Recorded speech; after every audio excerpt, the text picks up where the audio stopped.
It's the day we've been all waiting for here, ladies and gentlemen, here at the Canadian E-Motorsports Network. We're right back at it here for some NASCAR Series racing this season, powered by Kyle's Fried Chicken and Barbecue. It is Season 5 of the NASCAR Series here at none other than the World Center of Racing. No better place to get underway than here in Daytona Beach, Florida. Good evening, folks, and welcome aboard the first live production of Canadian eMotorsports Network NASCAR Series action here for Season 5 on the iRacing platform. It is the 5th annual GTR 250 at Daytona International Speedway. Once again, no better place than to get it all underway and make some more history here within the Canadian eMotorsports Network.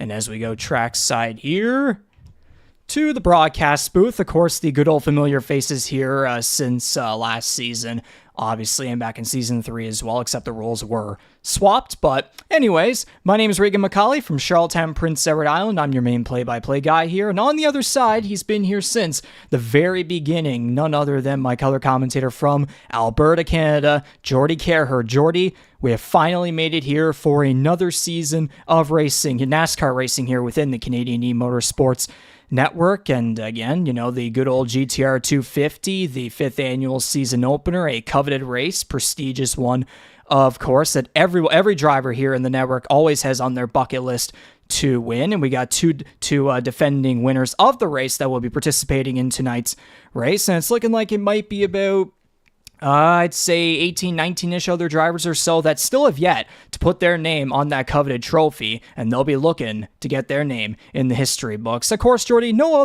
better place than to begin it all here at Daytona, and just knowing the momentum that we have coming off of the last season, Season 4, when we first got underway in the iRacing era with that transition from the NASCAR Heat 5 console era.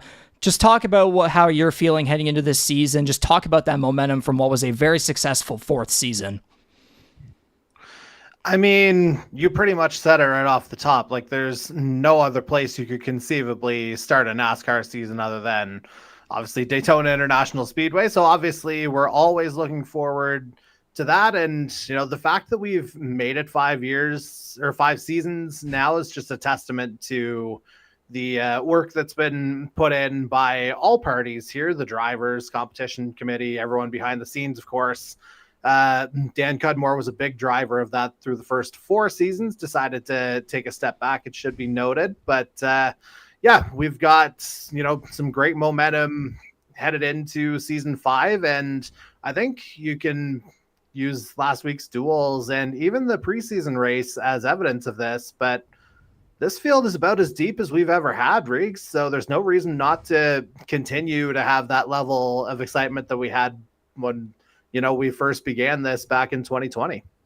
Absolutely. This is certainly looking like it could be the deepest field that we've ever had here within the Canadian Motorsports NASCAR Series, powered by Kyle's Fried Chicken and Barbecue. And also, yeah, the first NASCAR season here where we do have a kind of a title sponsor along with us. So we thank Kyle's Fried Chicken and Barbecue very much for coming on to power the Canadian eMotorsports Network NASCAR Series. We'll get into the field here for the GTR 250 and the rest of this 5th season of NASCAR racing later on with the official starting grid, which obviously we had the qualifying event last week with single car qualifying and also the qualifying races, the Kyle's Fried Chicken and Barbecue Daytona Duels, which certainly that was quite the interesting event. We'll get into more of that later on. But first, how about we take a look here at one interesting tidbit that we have for this 5th season, where if you know most tracks in NASCAR competition, there might be some interesting track names that you'll see in there.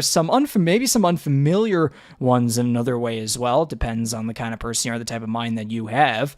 Again, starting off at Daytona, obviously, here on March 19th, and it looks as though Jordy is continuing to have some internet issues here, which, yeah, that was a common problem that we had back last week during the qualifying event. But until he gets back, I might as well just keep on going here. There are, again, some unfamiliar ones, at least iRacing-wise. A couple of them we have visited in the past in the NASCAR Heat 5 era. But for this 2nd season on the iRacing platform, we are going to be visiting more short tracks and road courses. You got the Circuit of the Americas, which will be making its official Canadian eMotorsports Network debut on April 9th. North Wilkesboro is back on April 30th. We returned to Sonoma for the first time since NASCAR Heat 5 on May 7th. Nashville Super Speedway is going to come along onto the schedule May 28th. An interesting circuit in Monza, which will be the second international circuit in network history to for us to participate there. So yeah, a Formula One track that we're going to be going to there. Going to be visiting the good old Rockingham Speedway on June 25th to conclude the 15 race regular season. And then we get into quite the playoff schedule, quite the playoff format where we don't have 16 drivers making the playoffs this season. We're going to be having 12 instead, which kind of goes back to the director of the network, Jason Butler, mentioning in the season preview that 16 drivers last season was a little too much, having on average about 20 to 22 drivers racing in our fields. So now with kind of the similar number there, only about half the field's going to make it this time around, which will certainly make things interesting, and it's going to be only much more integral for you to win a race during the 15 race regular season. We got Darlington and Watkins Glen to start off the playoffs. That's certainly going to provide some chaos, but it certainly doesn't end there with the second round in mid to late July with the Great Coliseum at Bristol Motor Speedway, and then the supposedly cursed super speedway of Talladega Super Speedway. And then in the third and final 2-race round before the Final Four championship race at Homestead Miami Speedway on August 20th, we hit the Chicago Street Course and then the Auto Club Speedway, which if you're familiar with how IndyCar and Dart went the previous season at Auto Club, quite possibly the greatest finish ever in Canadian eMotorsports network history, certainly the most wackiest. That's for sure, but Jordy is now back here as I was describing the 2024 schedule. Jordy, how much more crazy could it be for this second season now that we are hitting up a lot more short tracks and road courses, and with the playoffs too, decreasing it by 4 drivers, and looking at each of those rounds, holy moly, we're in for a hell of a run. So first of all, yeah, I came back as you were getting into, I believe, North Wilkesboro is where I rejoined. It's interesting to see Coda on the circuit here for the first time. I'm just going to go back to that point for a second. Obviously, more known on the Formula One side, obviously Monza being in the same boat there in June. I just had to laugh at the playoff rounds, honestly. Like, there's absolutely no break there whatsoever. Like, no, you got to be on your game. All 6 of those races, like, it's funny. Homestead Miami is going to feel like a relative breeze compared to the 6-track gauntlet that the drivers left to go through to get there, especially that round of 10. Are you kidding me? Well, it's funny. You have to go through chaos to finally get to the one track that on paper is the most relaxing, but then that's the championship race. So there's no breaks. There's nothing. No, you couldn't be more right about that. And I mean, we've always talked about earning the spot, right? Like, and especially now that we're down to a 12 driver playoff field, you know, that's, as you say, it's just going to be that much tighter, the fewer spots to kind of ultimately shoot for. And yeah, just knowing what our drivers are going to have to go through to earn this championship, this is easily going to be the toughest one yet. Indeed so, and the fact that we're going to be going overseas to Monza, that's certainly going to be a interesting one. Yeah, that's first European track, obviously, and you know, it is a little bit weird being the Canadian eMotorsports network, maybe not seeing Canadian Tire on there, but hey, that's a season 6 return maybe. But hey, Monza, that's going to be an epic challenge in and of itself. Well, yeah, the NASCAR Coca-Cola iRacing Series went there. I think it might have been last season or the season before, but and I think whenever they did that race too, they had that one corner where it's meant to be what's the term? I can't think of it. You break down hard, you turn left and then right immediately or something. Oh, so is chicane the word you're looking for? Yes. There's a chicane, but all the cars sped through it kind of in a Indy road course kind of a style. So I don't know how we're going to be doing it, but if we do it that way, then oh boy. So I know Monza does have a configuration where you can go straight. But if we do have that opening chicane, that'll be fun. Oh, absolutely. And now, with all that being said, that was obviously the schedule. We're going to get into a little bit more on how the past few weeks have gone between the Atlanta Clash and also the Daytona Duels, plus the single car qualifying before that. We'll get into a little bit more of that as we approach the time to get the engines fired up and then introduce the starting lineup for the 5th annual GTR 250 and pretty much introduce you to the field that is going to be running for this 5th season of Canadian eMotorsports NASCAR Series, powered by Kyle's Fried Chicken and Barbecue Racing on iRacing. That's going to be, again, you can tell that's quite the mouthful there, but it's time to get these engines fired up, get a new season underway here. Stay tuned.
And there you have it, folks. The engines have been fired up here on the pit lane here at Daytona International Speedway. Pace car takes off. We'll see the cars rolling off. 21 of the top stock car towns here within the Canadian eMotorsports network.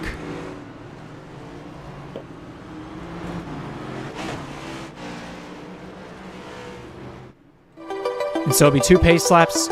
There'll be two pace laps here. So we'll get the starting grid going here. We'll have enough time to try and introduce everybody here. But here we go. It's the starting grid for the 5th annual GTR 250. Up front, we got a couple of journeymen here within the Canadian Motorsports Network. None other than the number 7 Chevrolet of Andy Hurdle, who won the pole in single car qualifying last week in the GTR 250 qualifying event. And alongside him, the number 12 Toyota of Mike Marini qualified second. He will look to earn, I believe it'd be his 3rd career win within the series. It'd be his first on an oval. And so there's that. And then moving on now to row number 2, where we have a sophomore and a rookie. It's the number 6 Ford of the defending GTR 250 champion, Justin Belmonte, who won 3 races last season. He enters this season as a prime contender for the championship. And then alongside him, the number 21 Toyota of Adam Wilson, who went to victory lane in the 2nd duel last week in the Cos Fried Chicken Barbecue Daytona duel. So he starts 4th, looking to carry on some momentum into his first season within the NASCAR Series.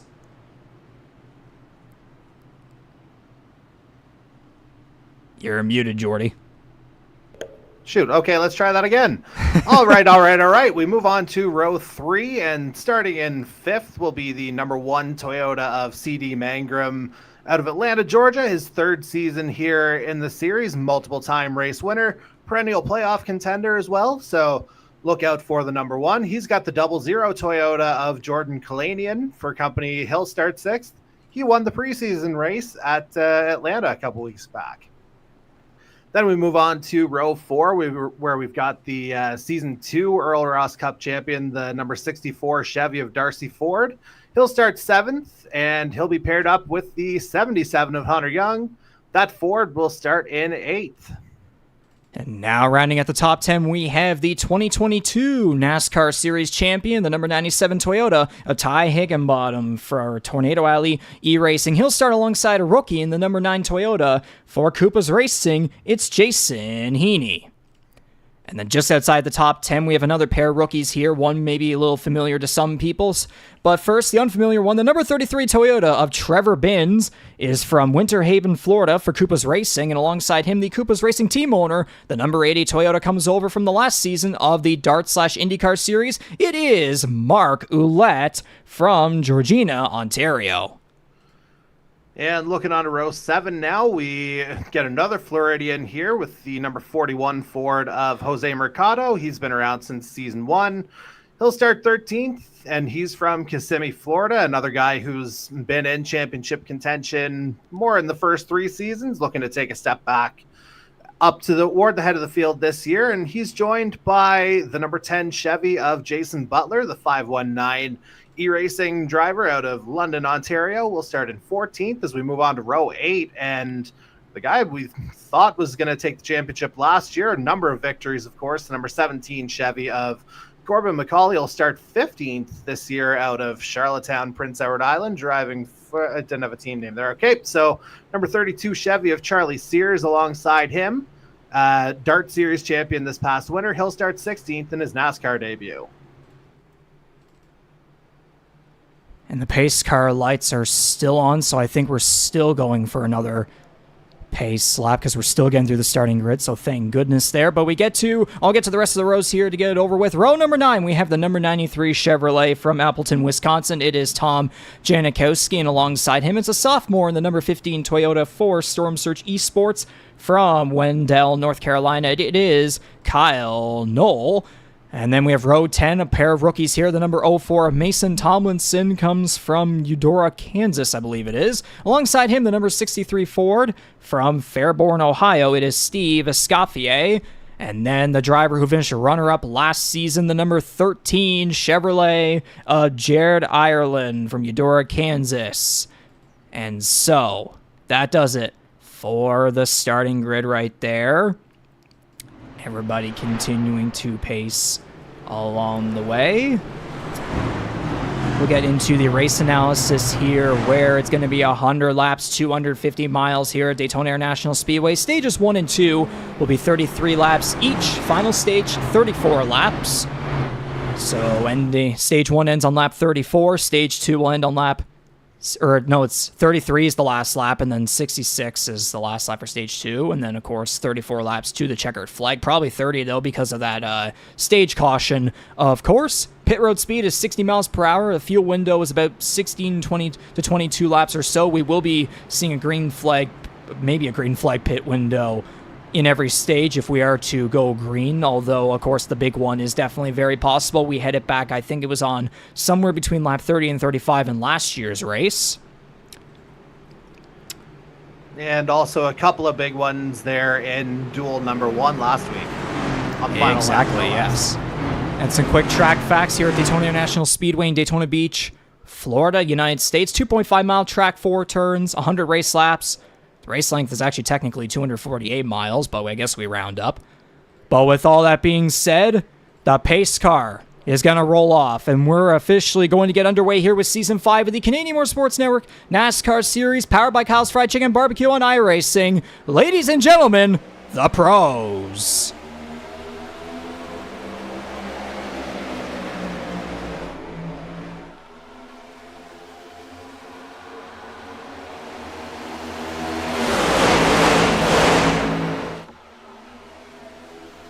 Inside line looking good awfully early on here, Reed.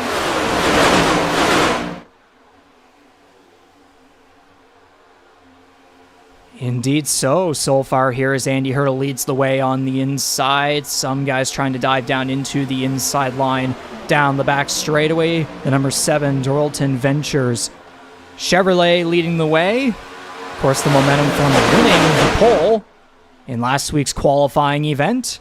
Hurdle, quite the journeyman here within the Canadian Motorsports Network. Obviously, more of an open-wheel road course ace per se. Showed some solid success back in the last season of the IndyCar/Dart Series. Came very close to Indy 250 victory, obviously. And I should have noted to lower the iRacing volume there. Should be all good now. But yeah, Hurdle, again, still doesn't have a single win yet in the NASCAR Series. But I'd say this season, he's definitely due for one. I mean, it feels like it, doesn't it? Like, how many times did we talk last week about, him having momentum coming off of the off-season series as well? And, obviously taking pole last week shows that, he's got that single lap pace in him. And he's a guy who tends to think pretty well in terms of race strategy, it has to be said. And so, yeah, I'm looking for the number 7 to maybe take a step forward this year. Indeed, so right now looking like Hurdle leading basically a single file train now. Except for about, let me get my positioning right here, about 10th on back or so. Got some double file racing going on. Down the back straightaway, 3 cars up on the high side. Everybody kind of down on the inside trying to log some laps here towards the first, fingers crossed, green flag pit window for stage number 1. Andy Hurdle continuing to show the way here over, again, right behind him. Remember, Justin Belmonte won the GTR 250 last season. Also won he won the first 2 races of the season, actually, Daytona and Auto Club, and then kind of wasn't able to get back in victory lane for most of the rest of the season up until kind of the late races, and just wasn't able to get that championship. So he'll hopefully be looking to get a little bit more consistency, but most importantly, get more wins. So there's that, and then of course C.D. Magerman right behind him, the number 1 Nordic Aluminum Toyota for Tornado Alley E-Racing. Yeah, that's another interesting off-season tidbit where Ty Higginbottom was all alone last season in the number 97, but C.D. Magram was signed onto the team along with the number 21 of rookie Adam Wilson. So, again, remember, knowing like a team like 519 E-Racing, kind of the three-headed beast there with Andy Hurdle, Jason Butler, and Darcy Ford. Then you got Tornado Alley Racing, where we all know Higginbottom's a former champion. Magram's been a contender for 2 seasons now. Certainly will be one this season. maybe has even been considered a championship pick among some drivers behind the scenes. And then Adam Wilson's shown some big track speed between the Clash and the Duels within the last 2 weeks. So, well, actually, wasn't able to do the Clash because of connection issues, but he still won his first race, technically speaking. So, Tornado Alley coming in hot for Season 5. Yeah, and Wilson had actually started on the front row for that Clash and, of course, won that second duel last week. Now, field's gone a little bit to the stranger things. They're upside down here. If you look at Wilson started 4th, currently 19th, but on the other side of that, Corbin McCauley had started 15th, was as high as 7th, dropped down to, well, 9th now. It was 10th a second ago. But, yeah, a lot of early movement here. A lot of guys trying to just establish lines in terms of, what'll work best for them. And, it's been, find some wood to knock on here. Pretty smooth sailing here so far. So Wilson currently stuck back in the 19th position as, again, we saw this, again, with this next-gen pack, everybody down on the inside, almost a bit of a single file train there, but with this package on the super speedways, within about 2-3 laps or so, these guys can immediately get back into a double file pack, and we're seeing kind of the proof of that here so far as more cars have started to get confident and go up to the high side. Yeah, always a little bit of a feeling out process, especially first race of the season, right? Just a matter of kind of getting acclimated with everything again. Yeah, the exhibition races and, of course, the duels are one thing, but getting right back into the heat of the battle here, so to speak, yeah, it'll take a little bit of time.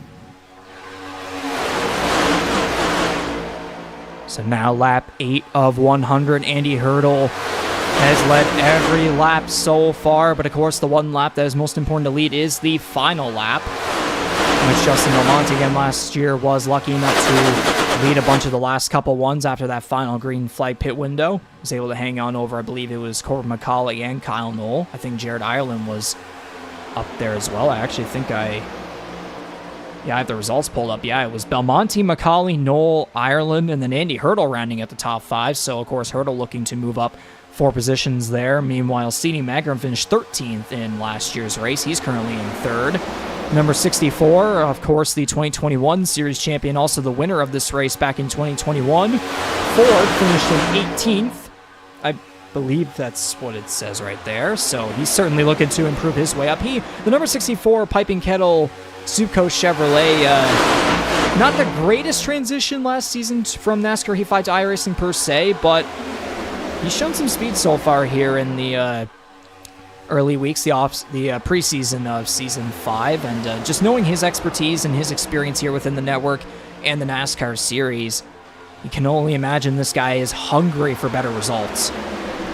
Yeah, he'll be the first to tell you that the learning curve going from console gaming to iRacing was massive for him last year. Like, eventually he did figure it out because he did wind up, still in the playoffs very much so, and would have been even in this year's reduced round of 12 driver field, I do believe.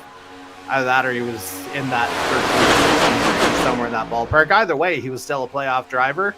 Has been all 4 seasons, and I mean, he's a guy who just kind of knows his way around a car, honestly, and once he got familiar, you could always kind of sense that he was going to find his way back to the front of the field. Just maybe took him a little longer than perhaps he was expecting, but early returns here seem to be positive for the 64. Indeed, we're starting to see that high line make its way up to the front. How about that? The number 33 Mobile One Racing Toyota of Trevor Binns making his way up to the front with help from behind. The number 12 on Mike Marini. There's also another rookie there, Jason Heaney. Sophomore Jared Ireland following in behind them here on lap 11 of 100.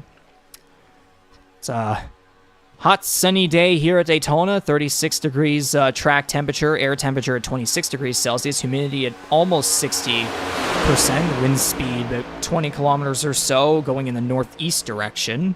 So that'd be aiming for up towards turns 3 and 4, and then just coming off of turn 4. So cars will certainly, I think if my car kind of facts or my automotive weather facts are a little correct. Cars would be going pretty fast down the back stretch, I'd imagine.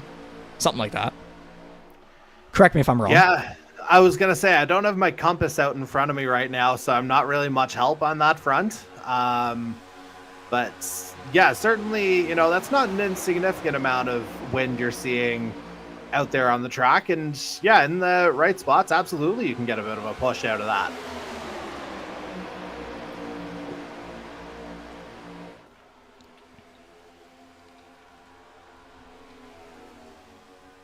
So again, that fuel window is around it's again 16 to 22 laps, so we might be about 3 or 4 laps away from the first, from potentially a first group to come down the pit lane. And Andy Hurdle still leading the charge over Belmonte and Magram. Again, positions kind of going back and forth here within this pack. You can see in the number 17, Bolger Motorsports and Kawasaki Chevrolet of Corbin McCauley, the Charlottetown native in his 5th season of NASCAR racing. Everyone will know about, most people will know about the heartbreak that there was from last season's championship finale. Obviously, the guy won 8 races, 8 of the 20 races, and then that championship finale just had to be that unfortunate mistake that cost him a well-deserved title. So again, coming into this season more than hungry to be winning every single weekend. I mean, in the season preview, whenever I was talking to him, getting some quotes for the season preview, all he said was he wants to win. If he finishes even second on any given weekend, he's not going to be happy. And then that just goes to show the kind of driver he is. He loves to win. So he's Ricky Bobby then, is what you're saying? Yeah, if you ain't first, you're last. Basically. Pretty much what he said, just, in slightly more media trained / classy terms. Basically, yes. Oh, Jason Heaney with a bit of a loose moment in front of the 17 up on the high side. He's able to keep his number 9 Toyota going. Bit of jostling back and forth on that high side. Yeah, just a bit. I got a little bit of a follow-up look off of the YouTube stream on my other screen, and yeah, kudos to Heaney for hanging on to that one. There's the 63 of Steve Escoffier, who is a lap car. Everyone gets past him just fine.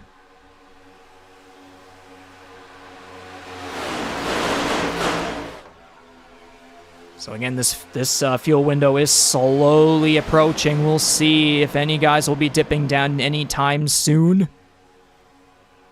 Again, stage lengths 33, 33, and 34. So we're inching closer to the halfway point of stage 1.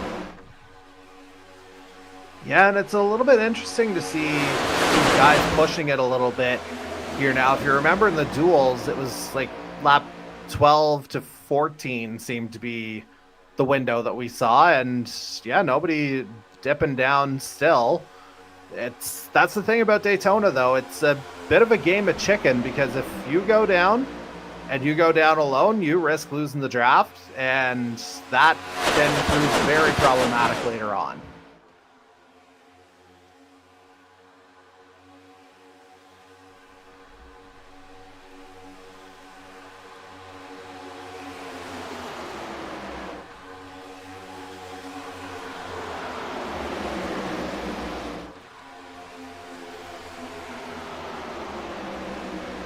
Top 4 single file, almost top 5 there. Ty Higginbottom just on the outside right there, the number 97 U.S. Air Force Toyota for, of course, Tornado Alley eRacing.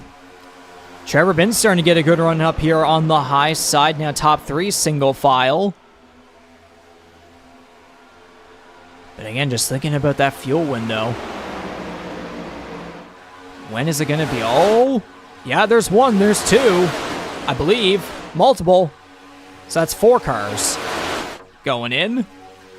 Yeah, a little bit of a wide entry there from, I think that might have been Janikowski. So Janikowski, Andy Hurdle, Jordan Kalinian, the Atlanta Clash winner. And then Steve Escoffier come down the pit lane. So very interesting that our race leader pretty much comes in by himself in terms of the overall lead challengers that he had going into his stop. And so it looks like just fuel for all those guys. We'll see who's going to come down this time. Looks like it's going to be most of the rest of this pack here. Fingers crossed everybody comes in safely. Yep, that's a whole pack of cars. Almost contact. Yeah, a little bit surprising that there isn't. It looks like everyone got in at their proper speed as well, which is always, very notable, shall we say. Bit of trouble for the 32. Yeah, bit of a... I didn't have a chuck pun there, so yeah, Charlie Sears a little bit hot into his pit stall. Jose Mercado might have nicked the grass a little bit there as well. But it looks like who needs the pace car there anyway, right? Looks like the fastest time out of there was Jason Butler, I believe. 7.07 as more cars are going to come down. That's Jared Ireland, Trevor Binns, Jason Heaney, and Mason Tomlinson. So a lot of individual guys coming down. Yeah, now we'll get a bit of a sense of where the field's going to reset after this first round of stops. Because, again, it was very interesting that Hurdle effectively came in on his own in relation to those who were kind of behind him, like immediately behind him on track anyway. So, yeah, once we see how everything kind of cycles out here, we'll have to kind of see how things go. As did Sears have a bit of an extended pit stop there? Is that what I saw? Well, 18 seconds back again. You had that issue not being able to get into his pit stall properly. So that's also true. That's gonna put a damper in his efforts of getting some integral stage points. As CD Magram and Justin Belmonte are going to lead the way in a bit of a two-car tandem here through turns 3 and 4. Jared Ireland trying to catch up back here. Mike Marini and Corbin McCauley. Darcy Ford and Ty Higginbottom in a 4-car pack right in behind, charging after him. Ireland's going to likely have to find a way to draft in behind them. Make it a 5-car pack. And then you got see how many cars this is. 3, 4, 5, 6, 7 cars approaching there too. So with Tomlinson back here, so he's 4 seconds back of the leader. I'd say more than likely, I think it's now about 12 laps to go in the stage, something like that. Yeah, they're all gonna be catching up here, and we may get a pretty good finish, close finish here for the first stage. And I mean, for how we've been going on about a field that's had significant parity, I don't think we should honestly be all that surprised if we do wind up getting a full congregation. Woo!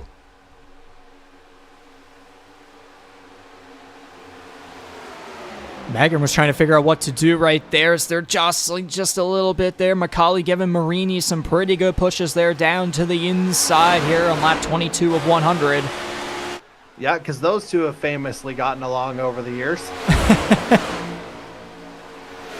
So a 6-car pack there, and then you see a bunch of cars right in behind trying to catch up. They have all the time in the world to get up there, as a bunch of them are going to be passing Jared Ireland. Adam Wilson on the high side is going to get dropped out, so he'll go in behind Tomlinson. Magra and Belmonte is still trying to work up against this 4-car pack, 2 versus 4. That does not equal out in the math. Definitely does not, but they were able to still slot in comfortably, so still a very comfortable pack of 6 that we're seeing here on track.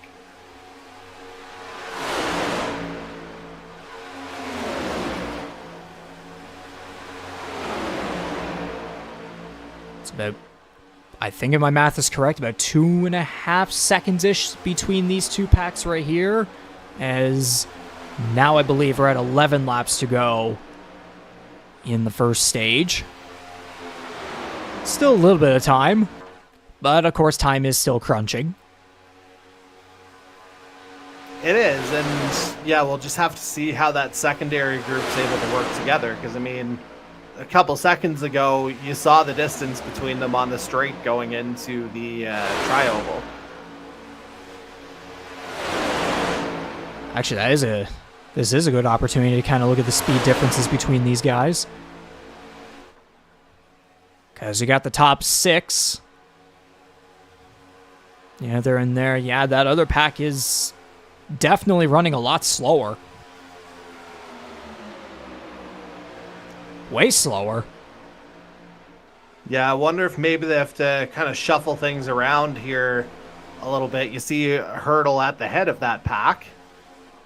You wonder if maybe, all that leading earlier, you wonder if maybe he's better off kind of, as I say, shuffling his way back a couple of places. I'm sure he'll still want a stage point or two here.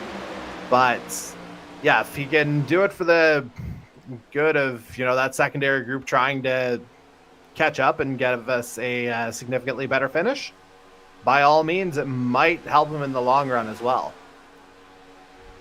Yeah, no, they're definitely falling back. It's not working out right here. Andy Hurdle, the pole sitter, being pushed by the rookie and Atlanta Clash winner Jordan Kalanian. Just it's not working here so far. Meanwhile, Mike Marini, on the other hand, who also is a previous Clash winner within the NASCAR Series, won the first ever iRacing race that we technically did back in season 4. Mm-hmm. And then right behind him is a guy who hasn't had the best luck in terms of winning the season opener, the GTR 250. Has come up short just time and time again. Again, as I said earlier, finished a runner-up last year. And coming off championship finale in 2023 where things did not go his way. Dale Senior mode. Engage. Man, I had something about that, but Dale Sr. in Daytona just brings back very bad memories. 1998. Okay, fair. Okay. I'm sure how far back we were going. Before a certain decade. Yeah, okay. That helps. Oh, man. A decade that neither of you guys were born in, which is sad. Or, well, we were just young and small and not brained. I thought you guys were previous century. Did I have that math wrong? He's 01, I'm 03. Okay, so yeah, if we're talking about remembering things in the 90s, you guys weren't around for that. That's what I was getting at. No, what I meant was we're talking before a certain decade of bad memories. Yes, of course. That's what I meant. Anyways. For those new to the program, we go on these tangents a little bit. That's just to keep the chatter going here. As it looks like Mike Marini trying to get some draft off of the lap car of Escoffier, and which, speaking of that too, we got Tom Janikowski, who was lapped by these guys as well. He's now 2 laps down, just like Escoffier. The important thing, though, is that this group of 6 made it through all that safely without any chaos. Meanwhile, this second pack just, there's no time. It's pretty much just going to be a battle for stage points right there. Yeah, and I mean, well, I thought Mercado might have been trying to eye something up on the outside line, but not so much. Granted, I should be watching the actual feed instead of the YouTube screen, so there's that. Is it potatoes on your end still? I mean, I can at least make people out with the colors now, although it's admittedly a lot getting used to the brand new 17 scheme. Yeah. And there's Charlie Sears about to be put 1 lap down after his problem on pit road. Marini getting a little bit of a squiggle there going into the tri-oval as we are now at 3 laps, or 4, math. It'll be 3 at the end of this one. Yeah, 3. So 4 laps to go here in this first stage. As you can tell, math sucks. It's like Wheel of Fortune. Sometimes we have to talk it out. Yeah, exactly. Yeah, this second pack's still not helping themselves. And meanwhile, Trevor Benz, Hunter Young, and yeah, those two are together. And then Mark Roulette's also on his own with the lead pack quickly approaching him. So right now, Ty Higginbottom's going to move up high. CD Megarmain behind the Tornado Alley guys are going to start working together. The 17's going to go up high and get a push from Higginbottom. Side by side for the race lead, Macaulay and Marini. The 17's going to look to clear the way with the help from the 97. He will get clear. Ford gives Marini a push on the inside. So we're getting a little bit of action here now with 3 laps to go. Yeah, it was a pretty slick idea there from Ty Higginbotham. Magrum. Go ahead. Yeah, sorry about that. Magrum looked like he was going to abandon helping out the 97, but oh my gosh, the 1 and the 12 getting really close together. There goes the 97 up high. He'll make it side by side for the race lead and the stage win. Now Magrum's going to come back and help him. Here comes Justin Belmonte to the high side, the defending GTR 250 champion right there. We're going to go 3 wide. No, Higginbottom was all good to go to the inside as Magrum barely squeezed up high. Lots of pushing.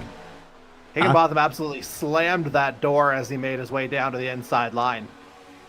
Lots of pushing and shoving here just for the first stage here, which we're coming to the white flag for this time by. Ty Higginbottom leading the way, looking to become the first stage winner of this season. But the 17's been an aggressive pusher. Will he make the move? When will he? Now he will. Here we go. White flag for the first stage. The 17, I think, barely led that one. Marini's going to give the 97 a huge push. Mark Ouellette. Watch out for Ouellette. Yeah, Ouellette. Make sure they can get by Ouellette just fine. Magrum, okay, a little bit close right there. Yikes. That second pack actually is starting to catch up a little bit as they're going double file. They might have gone double file a little too quick as we're going to be 3 wide here. The 97 left out to dry. Marini's going to go for it. Macaulay clearing the way. Top 3 single file. Justin Belmonte to 3rd. Marini 4th. Higginbottom falling all the way back. Here they come to the line. Oh, we got a dive bomb right here. Oh, the 17's around. Magrum's around too. In the wall. And to the line, Marini will get the first stage. If they're pushing this hard, stage 1, race 1, oh man.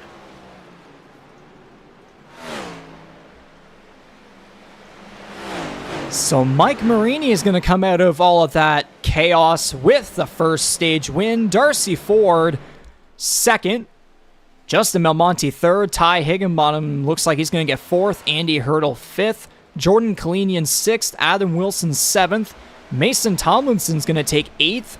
C.D. Magrum and Corbin Macaulay will round out the top 10. Despite the little incident there, they're able to get back to the line across the grass. Holy moly. As I say, if we're at this point, stage 1, race 1, yeah, look out.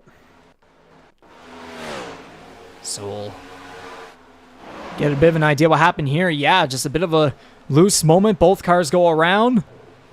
Macaulay slaps the wall, driver's side. Oh, Kyle Nolan and Jared Ireland got together too, apparently. Mikado, what in the world? Yeah, I mean, kind of a chain reaction almost, I think.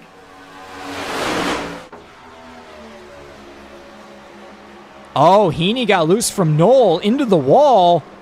All 3 cars go around, so not just that incident we saw up front. A bunch of cars getting together. Yeah, the angle I'd love to see is from Justin Belmonte's, cockpit. Hard hits. Because Justin Belmonte, let's get that one, sure. Because, yeah, he should have been right around that Macaulay Magrum incident. That's not good. Yeah, you sure about that? Oh, no, I meant the driver info little tab that I had there. No, the angle's just fine. Okay, fair enough. So, just judging by this, Marie, There's a bunch of blocking there. Yeah, Marini bumped Belmonte up, so there was a bunch of bumping right there. Maybe I might just call that a racing incident, to be honest, just going for the stage win.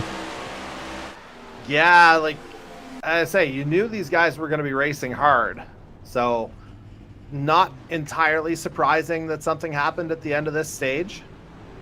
But again, if that's a sign of things to come, we're going to be in for one heck of a season, I think. Well, I mean, yeah, despite a couple of incidents that we did have back in, the Clash and the Daytona duels, there's been a lot of positive remarks within this group. Like, you see the chat that we all have behind the scenes with all the drivers. There's been basically nothing negative so far, which, again, it's still early on in the season. There's still a lot of races to go, still lots of post-race chatters to have. But so far, it's looking really positive and, like, promising. That's the term. Yeah, and I don't think, like, based on what we saw there, I don't think we should necessarily be expecting a ton of heat out of that either. Again, it's stage 1, round 1. Like, there's time for that time or those incidents to be made up over the course of the regular season. So I think, guys will just kind of move on here, and, there's still 64 laps left to navigate here tonight. So get through that first and then figure out the rest as we go along.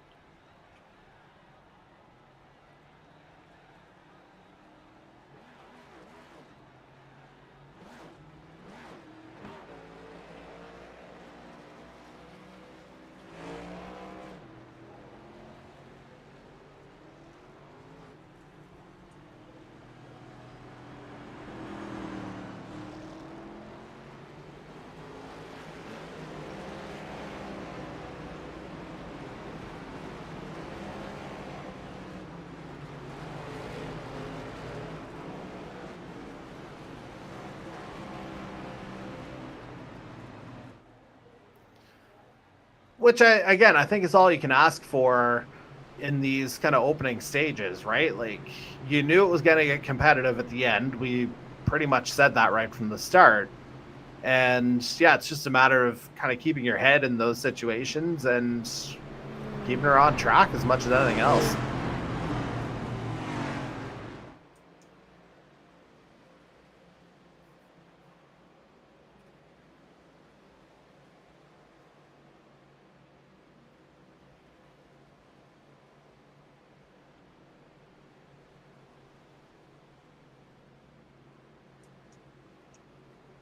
It did.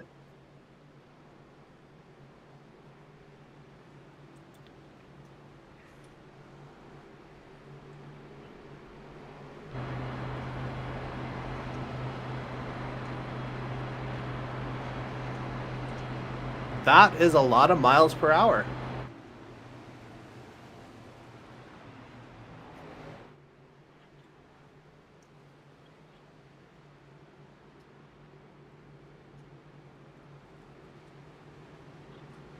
Florida man.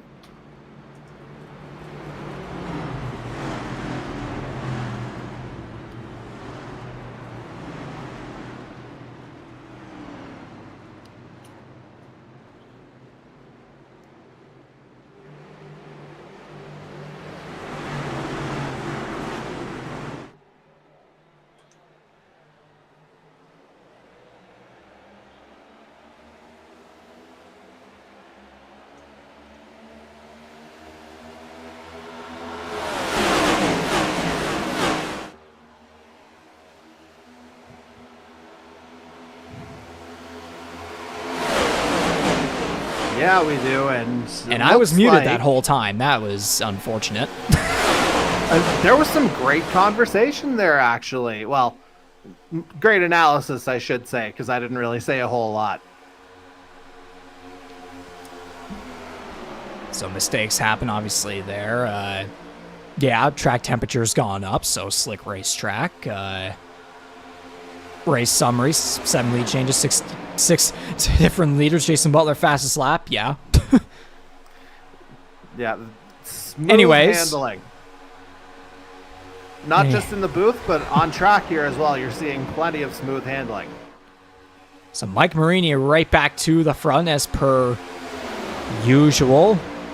We got Jordan Kalinian now running up front here. He won the Atlanta Clash 2 weeks ago, and then the previous week finished second in his respective dual race, right in behind Adam Wilson. The two fought quite the lead battle there within the final 3 or 4 laps or so. Charlie Sears was right there with them, but unfortunately he had a bit of a miscall there in that final green flag pit window. Didn't judge the fuel properly, unfortunately, so I guess you could just pretty much say a rookie mistake right there. He'd say that himself. Yeah. Jason Heaney's still in his pit box. Tom Janikowski is within the field at 2 laps down. Escoffier 2 laps down is also within the pack. As now we got 4, 5, 6, 7 cars, top 7 single file coming down the back straightaway.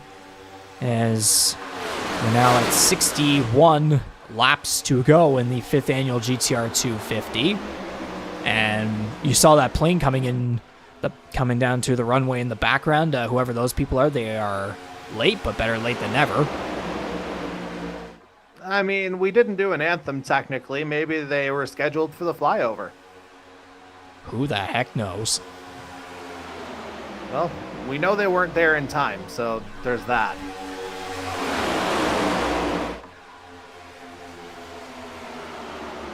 So we also don't have a Goodyear blimp. No, we don't. So we got obviously the 21 car field going at it. We are missing one of our drivers, the number 16 of Ryan O'Toole from Portland, Oregon. The number 16 Chevrolet sounded like he had a bit of an issue trying to register into the session. Something like that.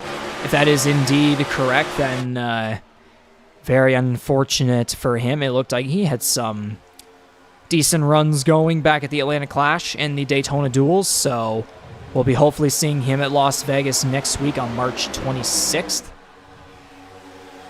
As they continue the double file race now with 60 laps to go. Andy Hurdle charging right back up to the front row for the contact! Whoa! Oh, are they gonna save it? No, they're gonna wreck up at the front. Marini around, Kalinian's around, Hurdle as well. Big crash in turn 2. It is the big one at Daytona. Yeah, yikes.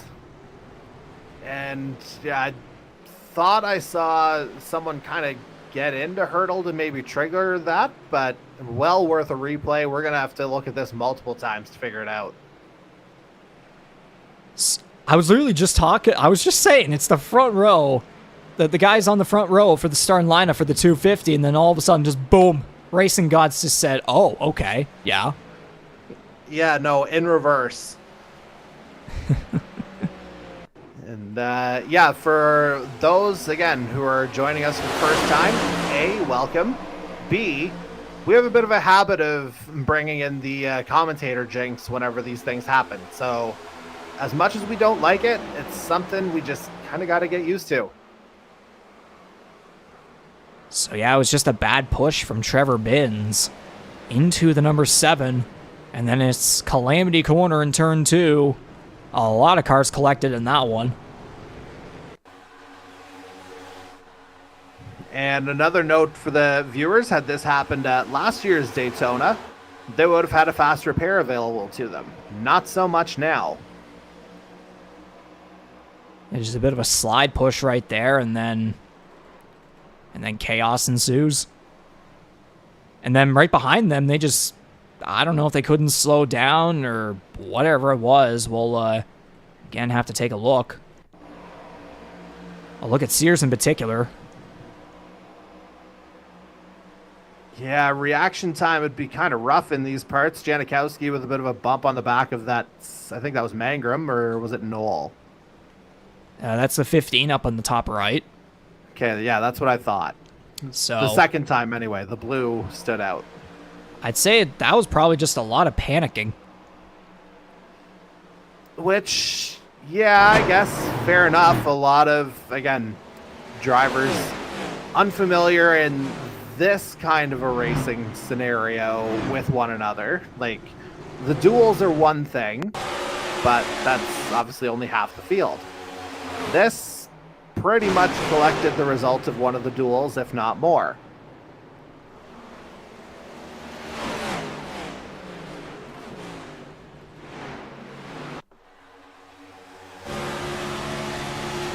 So on board now with the 33.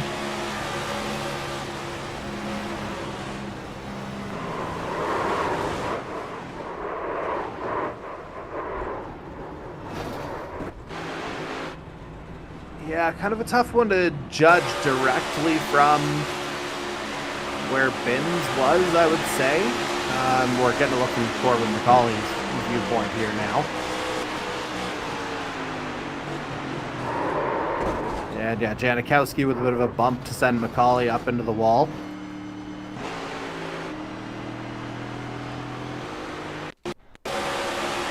That's not what I meant to do.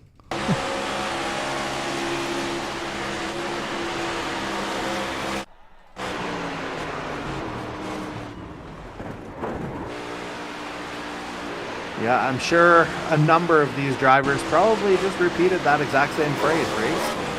Oh, okay, I gotta see that one again. Jared Ireland. Okay, yeah, there was contact, but he still got away. Yeah, he was able to somehow slither through there.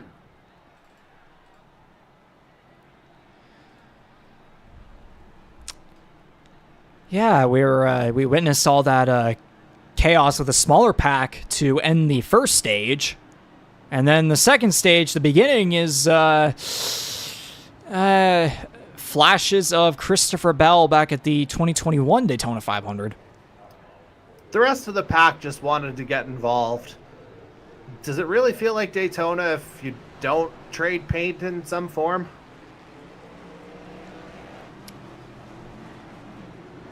So what we do have to know for sure is how many cars are going to be still left on the pit lane after pretty much most of the field here comes down the pit lane. As you see, Jordan Kalinian still down on the backstretch there with damage. Never mind, we are now live. Turns 3 and 4. I'm trying to figure this out. All right, so Andy Hurdle in his pit box. Mark Ouellette, Tom Jana, no, he's still on the track. Jason Heaney is now 11 laps down, still in his pit box. So, yeah, it's only 2 cars still on pit road. Well, I think that's Jordan Kalinian now coming down with the front bumper completely gone. Yeah, the 00, as you say, 0 front bumper now, unfortunately, as he... Yeah, it was very much at the head of the pack whenever all this went down. But yeah, I think the developing story there, what's going to become of our pole sitter, Andy Hurdle? Well, Hurdle, yeah, still, again, being the pole sitter, has that first pit box, but that doesn't matter anymore because of being involved in that incident, as he is 2 laps down. Escoffier is 1 lap down. Janikowski is 2. Hurdle 2. Mark Ouellette's at 2. And yeah, speaking of Ouellette, something did happen with him. I caught it in the background at some point there. Yeah. He and Jason Butler were together. Oh, my. Okay, and there goes his front bumper for good measure as well. Oh, neck code. Yeah. Oh, my.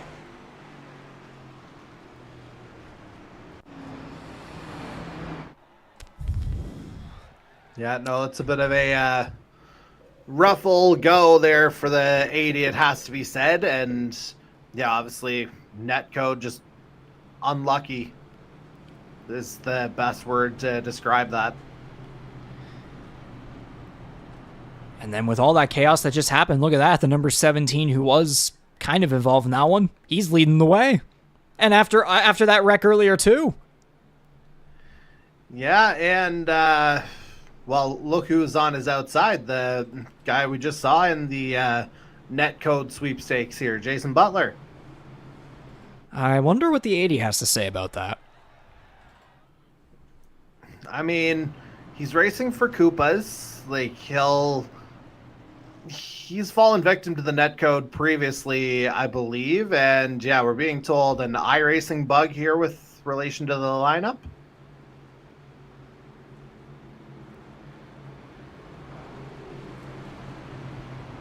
Oh, the lineup's messed up. Oh, man.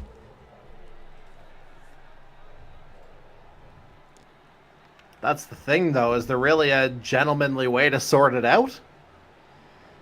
Well, the pace car lights are off, and it's dipping down to pit road. So we got three cars on the high side, and then a bunch on the inside. So we're just going green, anyways. Lap 47 of 100, just a few laps away from the halfway point. And if I do the math, I think it is now 20 laps to go in the second stage. And, okay, so the timing of that incident, theoretically, probably getting to the end of the stage now based on fuel windows. Yeah, there were a bunch of cars that came down pit road, so we'll certainly be seeing how that's going to change things up for the second stage. Again, we saw with the first stage, everybody came down and it all went just fine, and then there was that chaos at the finish. Stage 2 could have been the same situation, but nope, instead we had the big one, which I think you can now tell that the field is quote-unquote spread out if you try to compare a single file to double file. After everything that just happened, I think these drivers will want to be a little bit more cautious to get to the end of this thing. I mean, you pretty much have to at this point.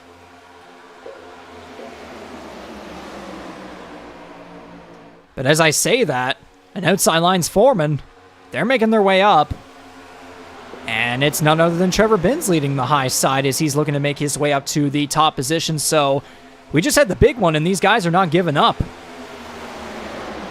No, and then second in line there, Jared Ireland with the Boot Hill sponsorship. Boot Hill, of course, I believe being a casino in Kansas. So guys definitely looking to take some chances here, and we're not even in Vegas yet. Nope, that's not for another week. No, sir. So the 33 and the 17 have completely jumped ahead of the rest of this pack here, but they're going to, Magram and all these other guys are going to get a massive boost down the back straightaway, or massive run, I should say. As when we come to the line this time, it'll be one more lap until we are officially halfway through the 5th annual GTR 250 at Daytona International Speedway. Trevor Binns looking to lead his first, I believe it'd be his first ever, or where the heck is the tab for this one? Or I guess it said, no, he's actually led 3 laps, so he already did. Now 4. So Trevor Binns is now 4 career laps led, so GG to him on that one. I guess kind of a hometown kid. Meanwhile, Well, let's see where it actually is on the Florida map. Yeah, how close is Kissimmee for Mikado to Daytona Beach? Well, since I'm not doing real-time math, I can do real-time mapping instead. Fair point. So, yeah, let's go ahead and do that. So Trevor about an hour and a half southwest of Daytona. And Mercado will be a lot closer since Kissimmee's kind of in the Orlando region. Yeah, have I been saying that place wrong? What is it actually?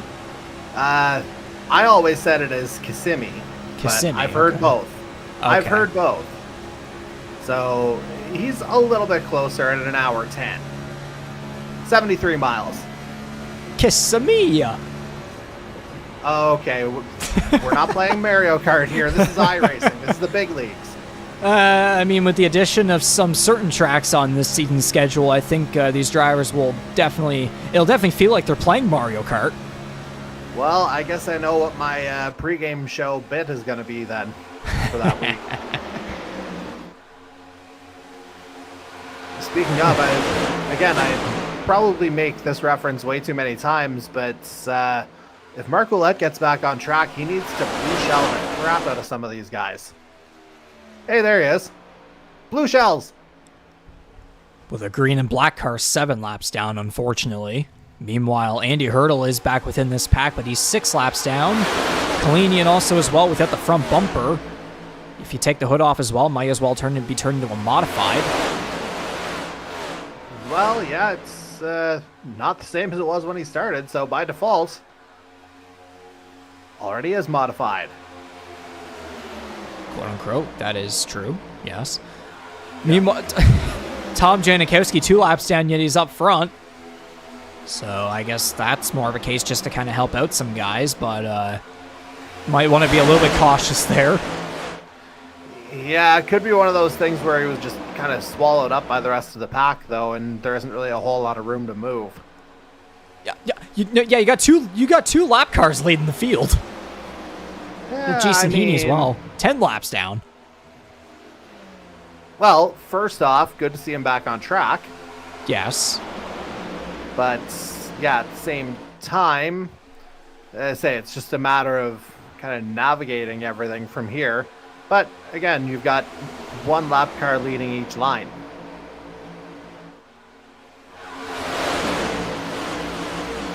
But yeah, besides the lap cars, Trevor Binn's still continuing to lead the way. We got the rookie Mason Tomlinson starting to make his way up towards the front, the number 04 Exalta Chevrolet, that would be. So, again, we got, I think it's like 7, I think it'd be 8 rookies participating in this one. So, again, with the 22 driver roster this season, 9 of them are rookies. This rookie class that we've been seeing here so far this season, I mean, it's the biggest that we've had in a couple seasons now. Would it be the biggest one? Because you're the history guy. I'd have to go back and do some math on that to figure that one out, but it's up there. Although there's a lot of jostling back and forth with lap cars. Crash! Oh! Yeah, you knew something was coming. Sears getting spun around. That's not one he wanted. Caution!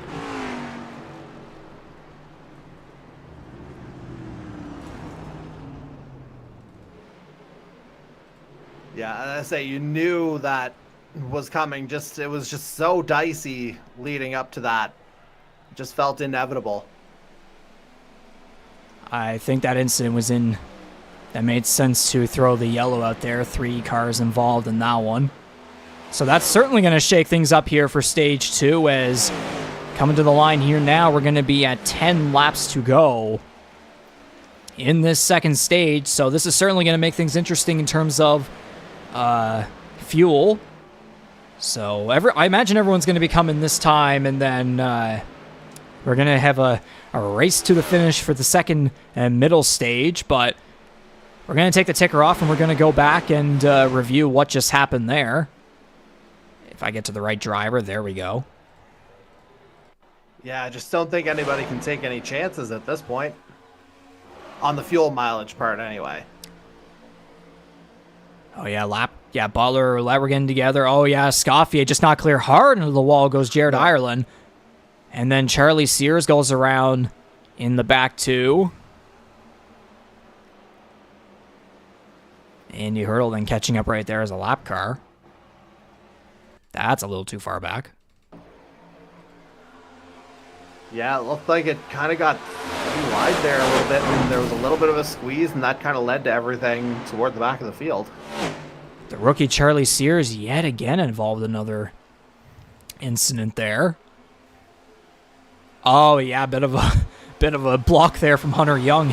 Sears basically had nowhere to go. If he went up high, then it would have been an issue with other cars. So Unfortunate for Jared Ireland, who, again, coming off a season where he finished runner-up, quite one of the better rookie campaigns that we've ever seen here within the Canadian eMotorsports Network, particularly the NASCAR Series, and then, of course, in last season's GTR 250, finishing in 4th. So, unfortunate for him, and then, of course, also the rookie Steve Escoffier being collected in that one, too.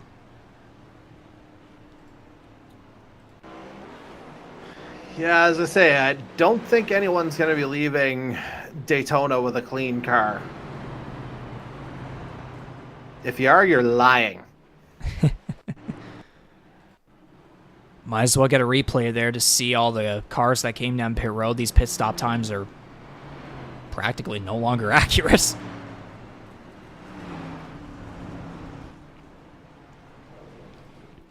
I would love one of these. There we go. Finally an angle that works.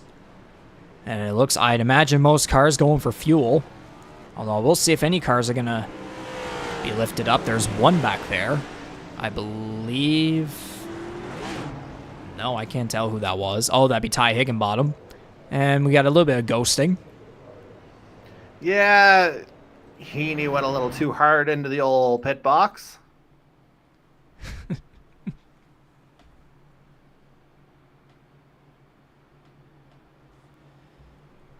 So Darcy Ford now leading the charge up front, the number 64 Piping Kettle Soup Co. Chevrolet for 519 eRacing. Again, 2021 Series champion, 2021 season opener winner. So far, he's led 2 laps. So not too shabby for the Harrington native, who's been kind of up and down in this race so far.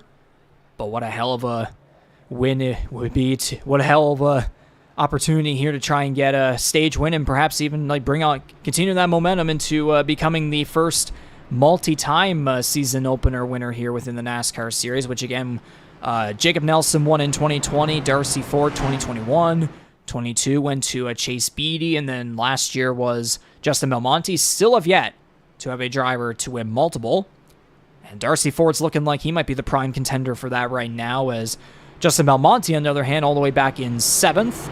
He's led 2 laps so far.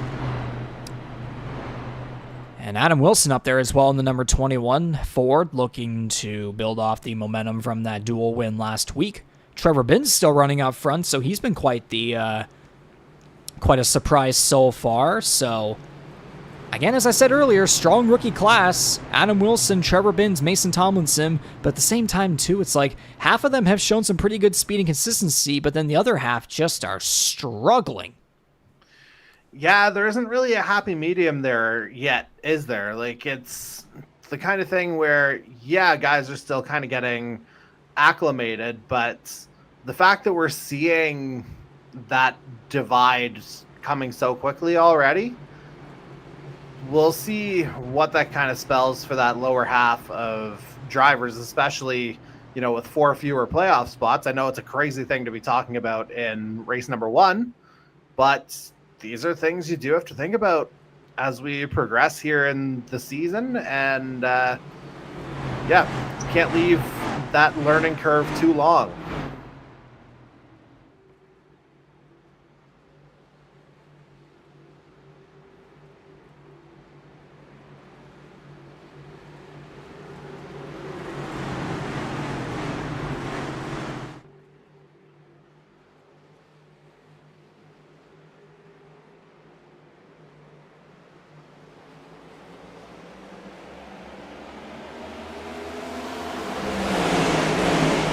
Yeah, looking at an 8-lap shootout here, assuming everything goes to plan. Again, find some wood to knock on. That hasn't really worked out well tonight, but trying anyway. Just 8 laps, hoping it stays competitive here, but, there is an edge that we're finding that you do not want to fall over.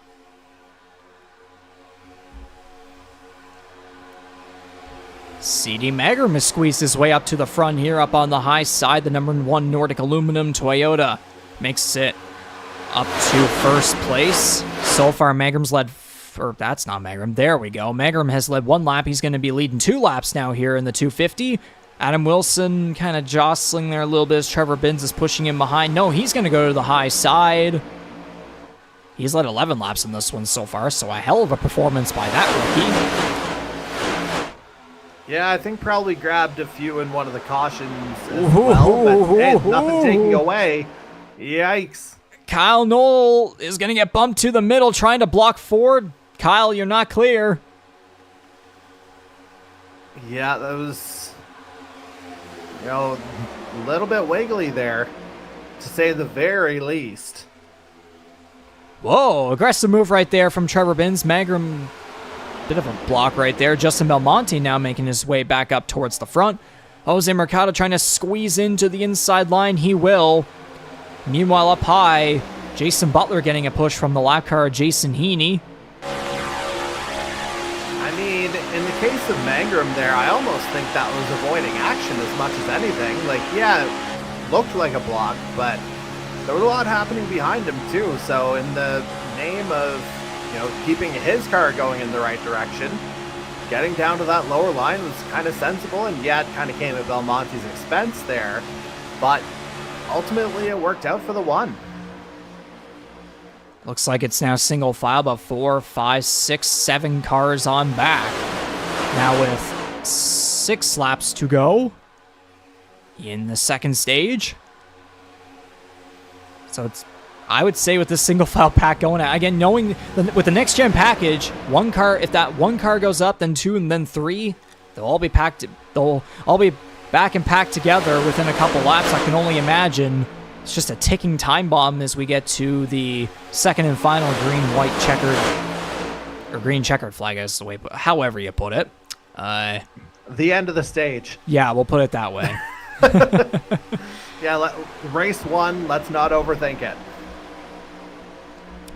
Higginbottom and Macaulay are going to be together up there on the high side, with Magram and Belmonte leading the way. Look at that. There's Florida man Jose Mercado in third place. We know how aggressive he can get, especially on the bigger tracks. He has shown to have some speed. It's just more of a matter of keeping the car clean and keeping it stable too. But you see that high line starting to form back up now with 4 laps to go. Yeah, outside of that top 4, it's pretty much double file the rest of the way here. Although, seeing someone get squeezed down to the middle. Was that Binns? 3 wide towards the back. I think that's Trevor Binns actually getting squeezed in the middle there. So, oh my gosh, contact into the wall went Jason Butler. Contact from the lap car, Jason Heaney. We're still green, just a wall tap. Thankfully, not a bigger crash. Yeah, you saw it kind of turned into bumper cars there briefly instead of NASCAR, but everyone pretty much held the line. Jason Butler, just the kind of guy on the end, unfortunate circumstances there as much as anything. 3 cars single file. They're starting to make a double file. That high line is quickly approaching the front once again. Mason Tomlinson leading the way. C.D. Magram on the inside. A big push from Higginbottom to Tomlinson. It's double file racing from first on back. 4, 5, 6, 7-ish cars row deep. And Highline's starting to lose some momentum now. 2 laps to go in the stage. No, I was just about to say the same thing. It looks like inside lines quickly regaining some momentum here.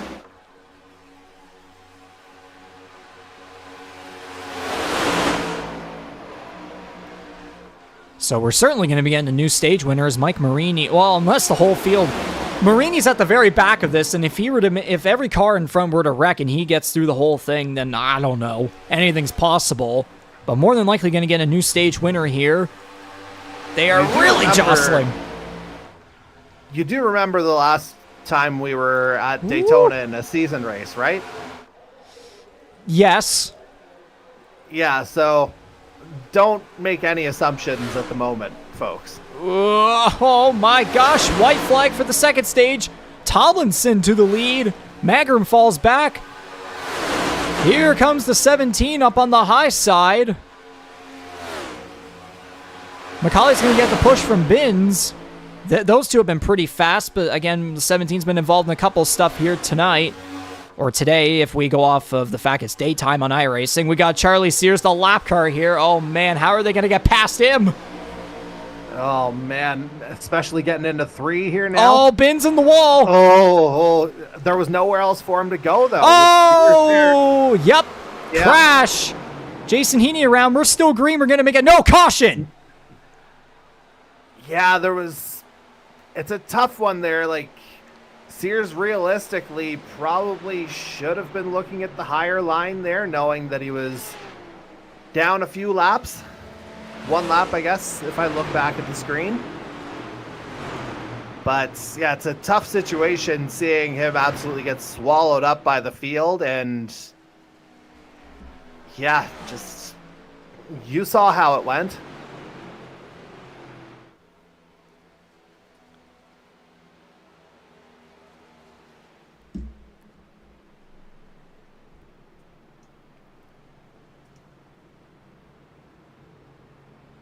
So I think Mason Tomlinson might have gotten it there, but when the caution came out, he and Higginbottom were side by side. So we're going to be... Actually, give me a second here. I'll just say it. It looks to be Tomlinson, Higginbottom, Magram. That's top 3. McCauley 4th. Belmonte 5th. Hunter Young 6th. Marini 7th. Adam Wilson 8th. Darcy Ford 9th. And Trevor Binns, I think, rounds out the top 10. But anyways, we're going to be going back and checking the replay anyways. I mean, you pretty much have to. We'll just watch the whole...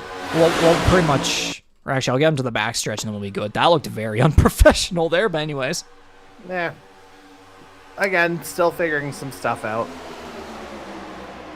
No, I was just impatient there. Anyways, so yeah, Binns gets in the wall, and then, yeah, Marini into Heaney. They all go around. Mercado gets collected. So does Janikowski. Heavy hit. But what I'm curious about here is when the caution came out. Yeah, there was a bit of a loose moment. I think it was about there or so when the caution came out. About there. Yeah, that angle you had a minute ago, you'd be able to see when the yellow lights started flashing on trackside as they're coming up from behind.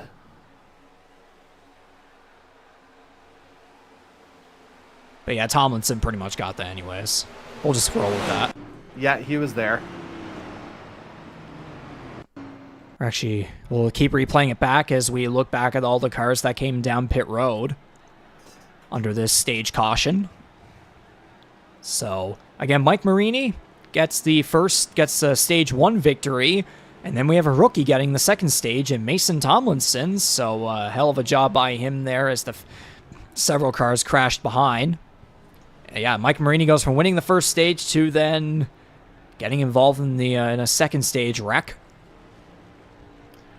But it looks like he still got 4 points out of it somehow, or at least I paused in the wrong spot, maybe. I see him on the leaderboard as 7th with the flag up, but we don't know the official results, so wait until afterwards, ladies and gentlemen. Exactly. Bunch of cars still in the pit lane there on that replay. But now, after all of that, it looks like Ty Higginbottom is going to be leading the way. Tomlinson all the way back to 5th. So Higginbottom, Magram, McCauley, Belmonte, and Tomlinson are your current top 5. So 4 cautions, 60 laps under green, 7 under caution. We've had 16 lead changes. Pretty solid. I mean, whenever these guys are racing in a pack together, it's the funny thing is, like, we've had those. Yeah, we've had 3 or 4 wrecks so far there, and the thing is, they've actually been able to survive many laps together still. So I mean, you gotta still give a hand to this field here. We've had some wrecks, but the funny thing is, we've had more laps under green and within those packs versus when they wreck and we get under caution. So again, it's just kind of treading that fine line between racing hard and, you know, it's not that anyone's like reckless so far by any means. Although, I say that, what's I thought it was Higginbotham at first, but I was wondering why Hit Bangarang the pace was pretty car. much. That's what I was getting at. Was like, yeah, he was on pretty much that back panel of the pace car. So yeah, as I was saying, 17 lead changes, 9 different leaders. Jason Butler still has the fastest lap so far. I think I don't recall if you get an extra point if you get the fastest lap. I don't know. I think it might be just leading laps, but anyways, track temperature is still kind of in that little high 30s range there, inching close to 40. I guess now is the time. We might as well give a shout out to all the sponsors of the Canadian Motorsports Network here. Kyle's Fried Chicken and Barbecue, Rampage Coffee Co., Piping Kettle Soup, Forked River Brewing Company, Bangarang Hard Seltzer, Nordic Aluminum, GSGSG Vinyl 3D, GTR, and then of course, TrackCams22.com, which provide us these fantastic cameras that you see here that we're using within iRacing. So, on the nice lap, although we're just getting off of it now, it's time for a good old TrackCams22.com crank it up.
Definitely some.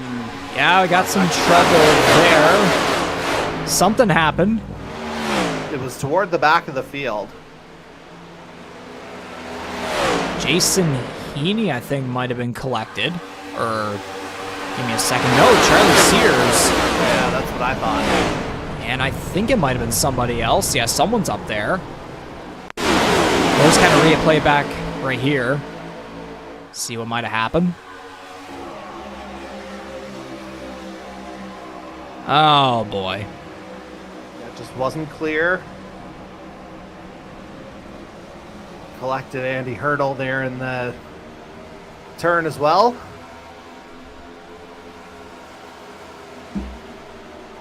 Oh, now looks like we have to do even more. Yeah, we're under caution.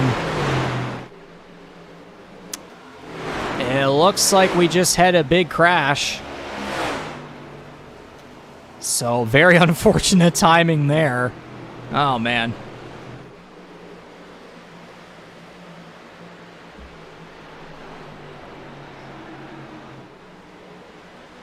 We'll call that the under-commercial crash.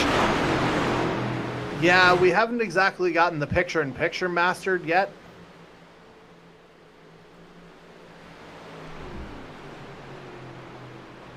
And we were busy in the crank it up there, so it was a bit of a scramble. But anyways, we're going to go all the way back and see what just happened.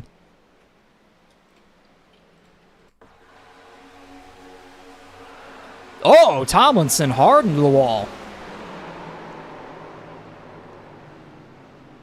Yeah, able to get it back under control at least, but yeah, hard hit. I guess it was a big crash in terms of the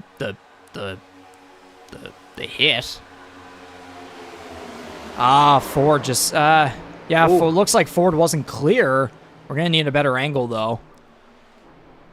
So we'll go for that. Let's see who else is in the vicinity here. Actually, a bit of a gap. Is that Wilson? Yeah. Wilson might have to look. Okay, so Tomlinson barely came up, and then Ford barely came down. But it wouldn't surprise me if the 64 tried to get into the lane. Maybe. But might just be a racing incident too. But yeah, man, that's. I mean, we saw with Mike Marini there. He wins the first stage, gets caught up in an incident the next stage. Tomlinson wins the second stage, and then this happens. yeah, Oh, I mean, man. if there's movement on both sides, like they're not going parallel. Eventually, they're going to cross over. I don't think you can call it anything other than a racing incident, quite honestly.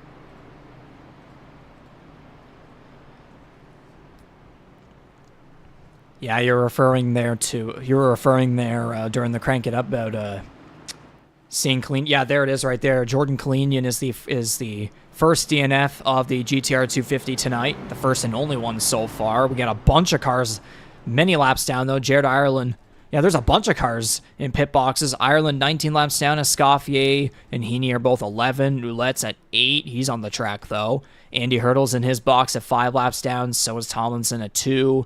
Charlie Sears still on the track at 1 lap down. We saw what happened between him and Andy Hurdle.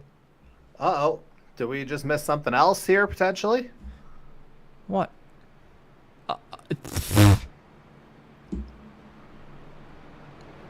Apparently.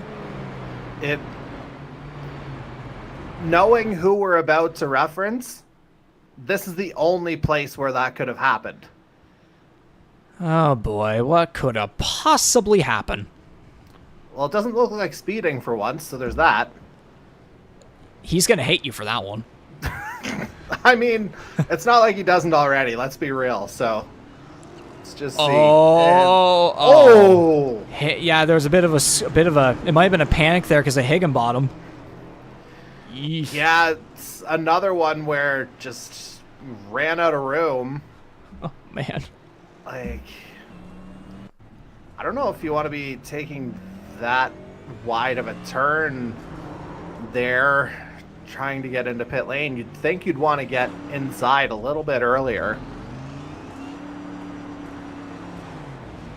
It's just one of those things where, yeah, the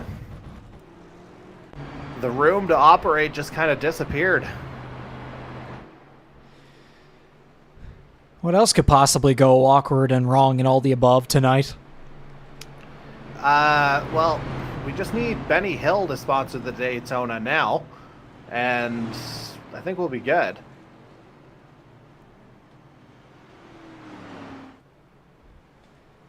Or at least that's the music we'll set the inevitable montage to. So Trevor Binns and Justin Belmonte leading the way now in lap 75 of 100. Corbin McCauley, CD Magram, row 2. Ty Higginbottom at the end of the top 5, just outside. Look on the outside looking in, Jason Butler, Adam Wilson, Hunter Young, Mike Marini. Tom Janikowski's back on the lead lap with damage. No front bumper. Kyle Noel 11th. Jose Mercado is 12th. The last car on the lead lap also without a front bumper. Darcy Ford, Charlie Sears, 1 lap down each. So both guys will be hoping for another caution and try to get back on the lead lap. Tomlinson still in his box at 3 laps down. Andy Hurdle is on the track at 5 laps down. Ouellette's at 8. Heaney at 11. Escoffier's at 11. Jared Ireland at 20 laps down, still in his box. He still has a bumper, but I can only imagine he may or may not have he might not have an engine. I mean, he took a pretty hard hit there the last time we saw him on track. So, Oh, yeah. And he's been off ever since. So if we see him on track again tonight, well, he might take the pace car's place since that car is gone. iRacing flagman waves the green. Back underway. I completely forgot what the name of that guy is. I should be ashamed of myself for that. He's an aggressive flag waver. Best in the business. I mean, that arm never stops. Waving the flag. Yeah, I think that silence spoke volumes. Yeah, no, you hung me out to dry there. Thank you for that. No problem. That's what we Yeah. love to do here at the Canadian Motorsports Network. Well, yeah, no, I knew it sounded wrong, but yeah, that didn't Everything's wrong. help. Kinda. Anyways. Yes. Yeah, let's get back to this. 24 laps to go now in the 5th annual GTR 250 at Daytona. Guys going to pretty much a single file train now, which is probably the smartest thing to do up until this next fuel window.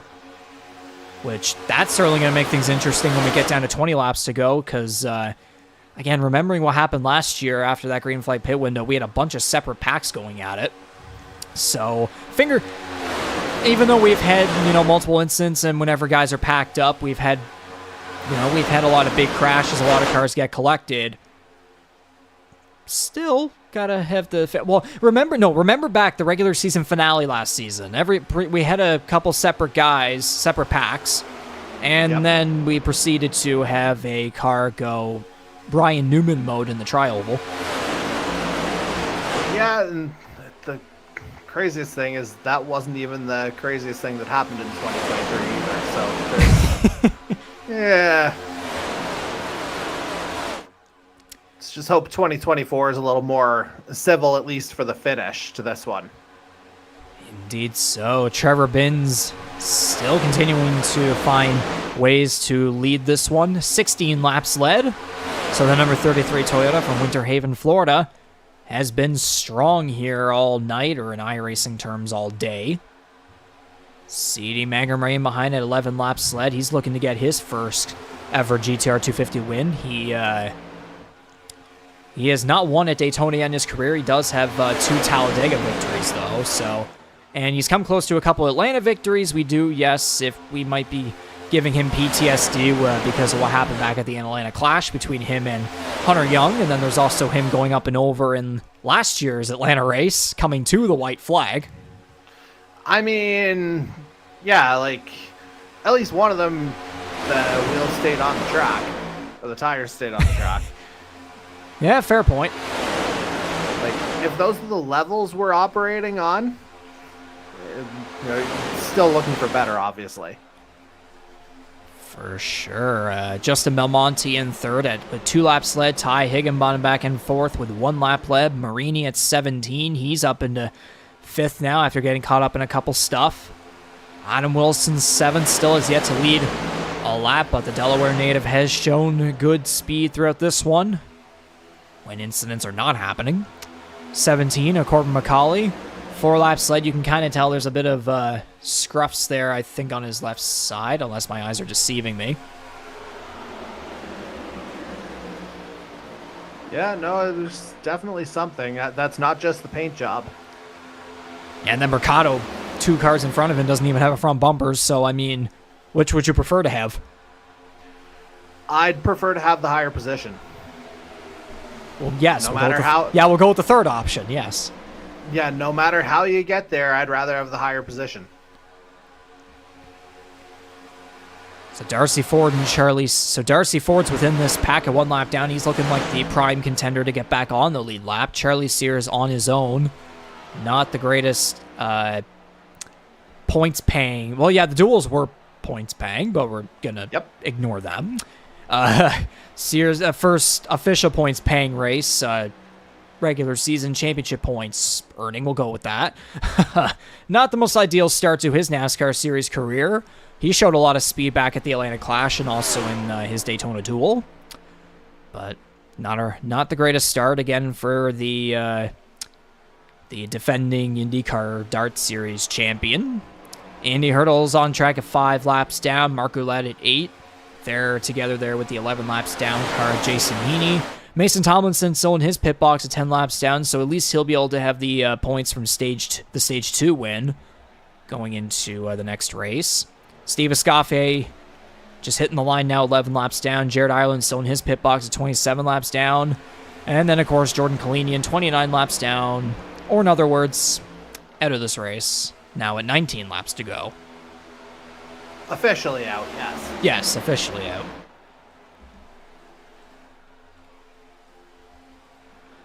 But now it's more so smooth sailing as, again, still going to be patiently waiting for a potential fuel window towards the checkered flag.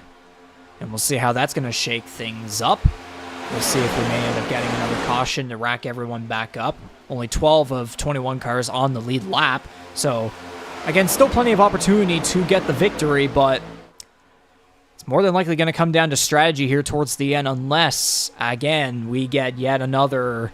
we'll just go off the race summary here. A 6th caution. We're very close to approaching 20 lead changes, which I can only imagine we're probably going to get a couple for this next fuel window. Yeah, it seems like guys are, with as hard as they were racing earlier, seems like they've kind of calmed down and I don't want to say come to their senses because they're still very competitive, but, they're maybe just more content to kind of stay where they are, get themselves toward the end and maybe plot out that final charge in the final couple laps.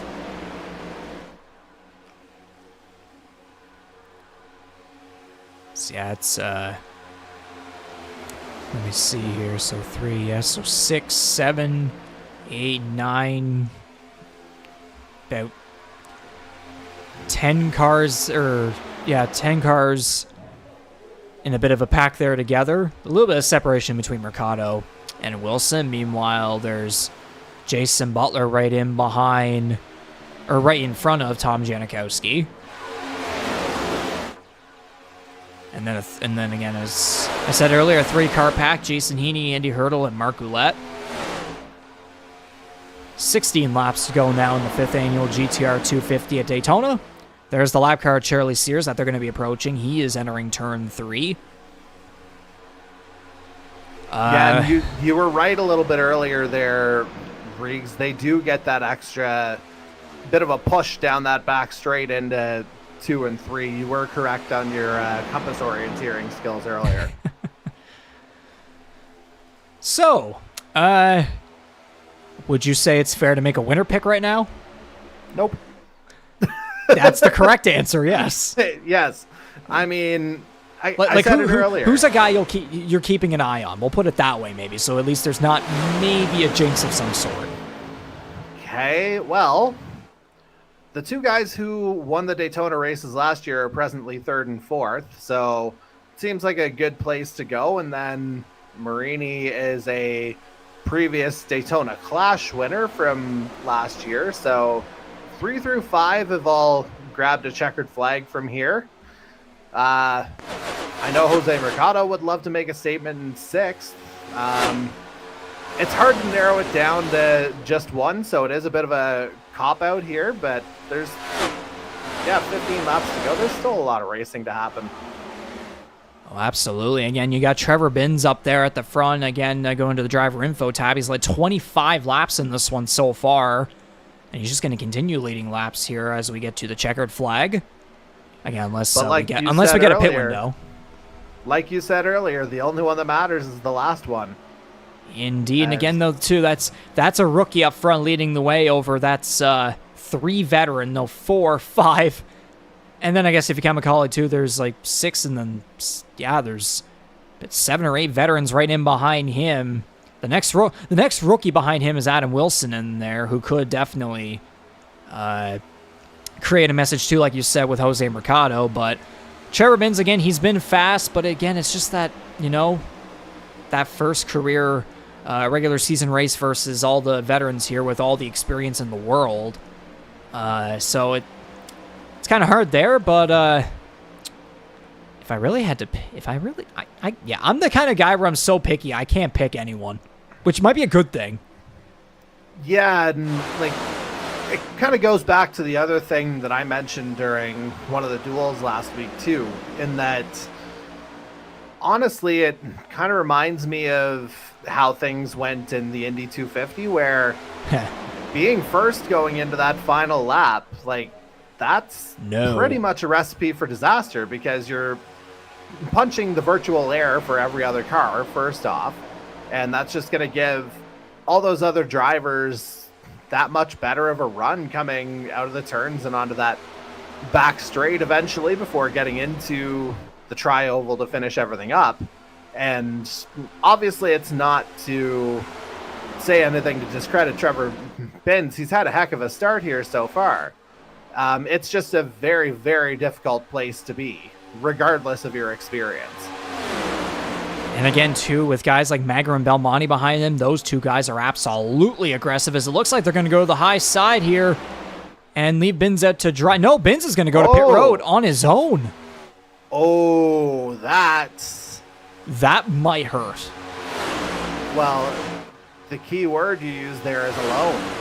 How many times have we talked about like needing to go in with somebody to make sure you've got a draft to at least get your speed back up? So this is he's got to be hoping for a caution. So we'll wait and see on that one. But I guess if I had to go with somebody, I might keep an eye on the number 15 Storm Surge Esports Toyota of Kyle Knoll. I mean, back in 9th there, he has been caught up in some stuff. Obviously is an aggressive driver too, but again, just knowing how this race has trended so far, as there goes the lead pack to pit road. Okay, not taking any chances. I wonder if he might be able to sneak something in, because again, he's he's shown to hit the speed on the big tracks, and he's aggressive as well. I wonder if he might be able to sneak something in there. So I guess it's kind of a bit of a far-fetched pick. Oh man, Mercado and Adam Wilson making contact on pit road. We've seen a couple of instances of that. Yeah, and that's I was just talking about that. Kyle Knoll's going to make his way up to the front. How many times have we talked about some crazy strategy from him? I think he might have just done it again. 5.35 compared to everyone else. I wonder if that might be a savvy fuel call there. Unless everyone can make it back.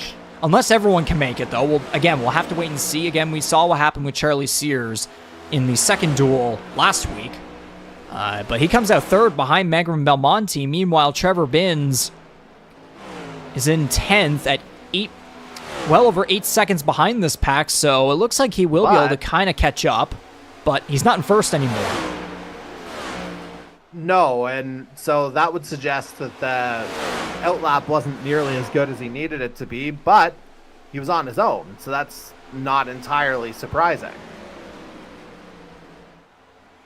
And now there, I guess we kind of made our keep an eye on driver picks there. A couple of drivers behind the scenes have been made a couple of championship picks. Would you say you want to lock up yours here within the first race before we get to the checkered flag? Are you kidding me right now? Make it. Oh, yeah. I was gonna say I don't even know if I've seen where those picks have happened. Well, I said behind the scenes. That's the most that's the most far I'm gonna go. Just out of safety. I get that. Man, with things being as tight as they are, like.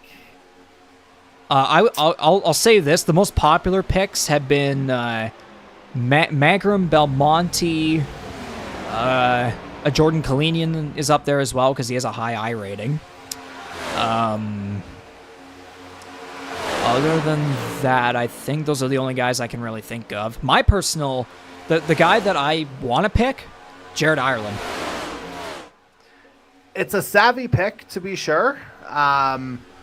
Obviously, he's unfortunately gotten caught up in a few things over the last season he got caught up in a couple incidents, but when he's on, there aren't many who are beating him, so that's pretty savvy. Because the thing is too, when it doesn't come to the not big tracks as in the super speedways, but more so the intermediates, that guy is crazy when it comes to strategy, saving tires, and just overall consistency and keeping the car clean during those races. And I wonder if that might be the case too when it comes to the short tracks as well. Don't know about the road courses exactly, although he does have some open wheel experience, of course, with us in the network with Formula One.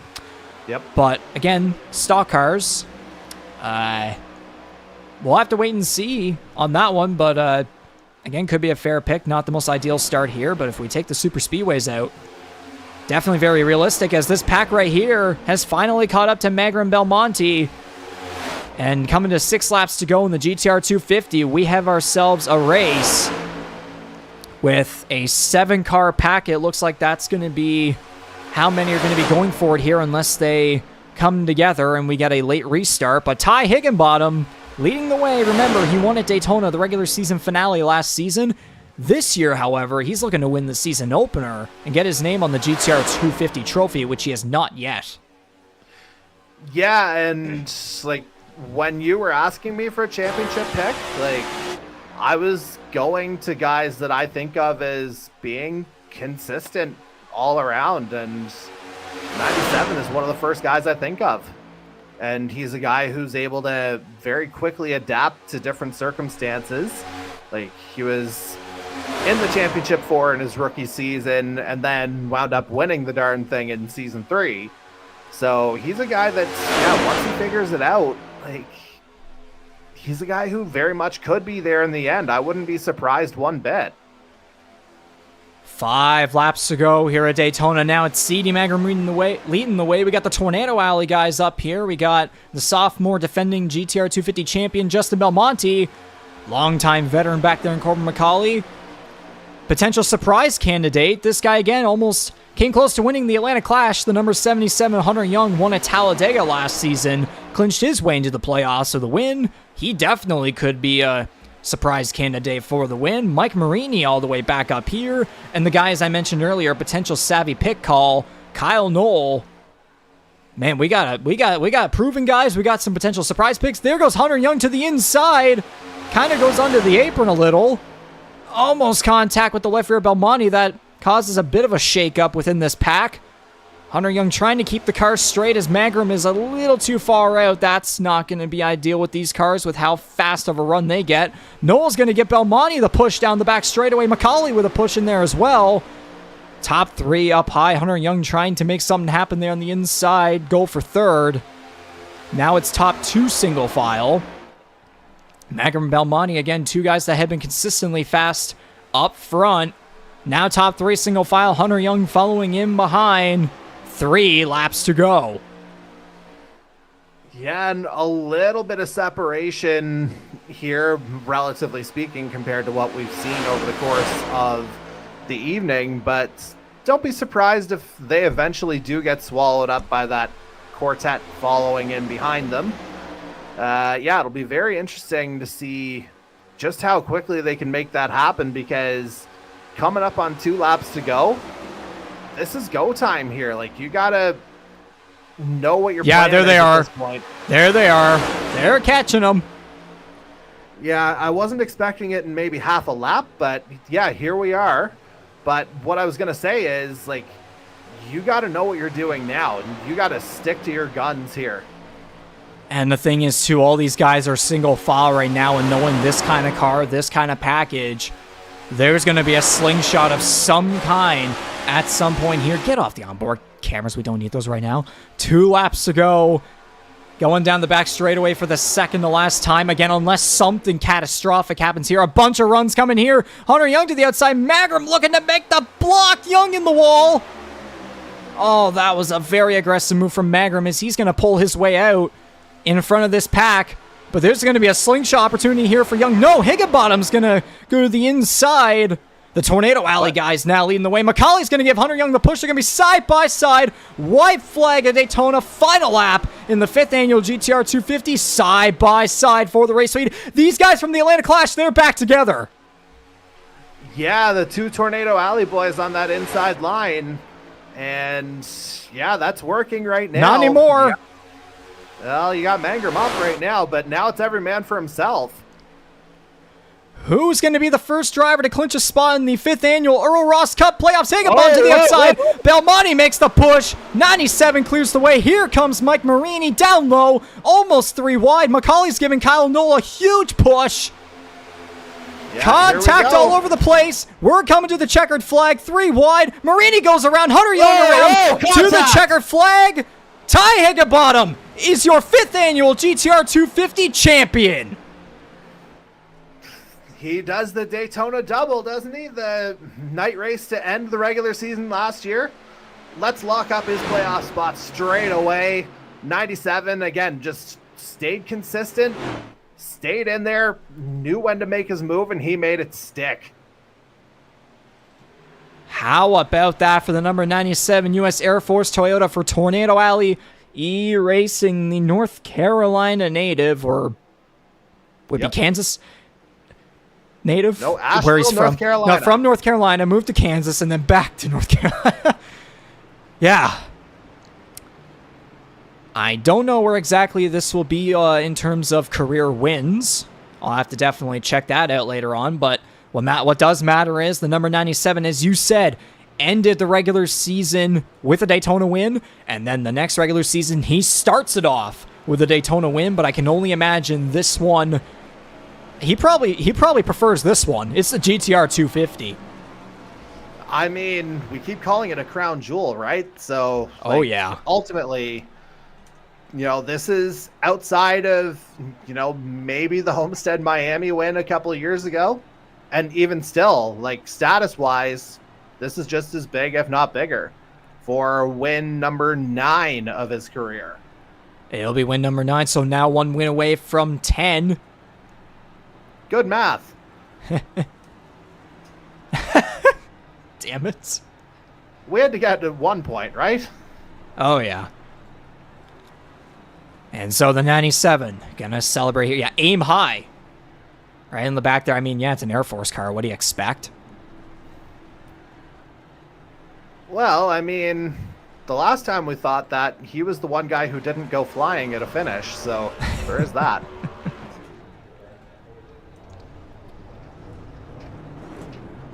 So we were talking earlier, would it be maybe a rookie like Trevor Binns, or would it be one of the more experienced guys that takes advantage of their veteran prowess and get the job done? It is none other than the 97 of Ty Higginbottom, who decides to slam the wall because at this point that is just fine. I mean, yeah, he got the job done. So Ty Higginbottom becomes the first driver to clinch a spot in the 12-driver 5th annual Earl Ross Cup playoffs. And then back there, driving backwards, which now he can legally do. Justin Belmonte and C.D. Mangrum on the podium. So that right there is your 5th annual GTR 250 podium. Belmonte goes from 1st to 2nd. Unfortunately, is not going to get back-to-back GTR 250s, but I mean, hey, if you ain't first, you're last. You could say that, as we said with the 17 earlier, but still a solid finish. That was as valiant a defense as I've seen. Oh, yeah. But honestly, and you know what, C.D. Mangrum, too, for how aggressive he was there and just how that all turned out and how the race played out, it's amazing that he was able to finish up there in 3rd, although I can only imagine a guy like Hunter Young probably not happy with him. No, but I mean, again, how many times have we said it? It's hard to quantify that as anything other than a racing incident. So, yeah, this is coming to the white flag right here. Yeah, and all that talk, we haven't actually looked at this, have we? Yeah, might as well now. So I mean, it's kind of the whole point of why we're here, right? So yeah, Jordy, if go ahead, evaluate the final lap, how it all played out. Oh, geez. So, yeah, you see that inside line absolutely getting punched out there by, let's see. Well, this would be a great time for Potato Vision to come in. That's Mangrum leading. And, yeah, Belmonte and Higginbotham up there onto that back straight. There's the move that ultimately won it for Higginbotham. And, yeah, ultimately he gets that separation. No one is really able to close up. You see Belmonte trying a little bit. McCauley and Young trying to squeeze into a spot. Yeah, there's Marini getting tagged.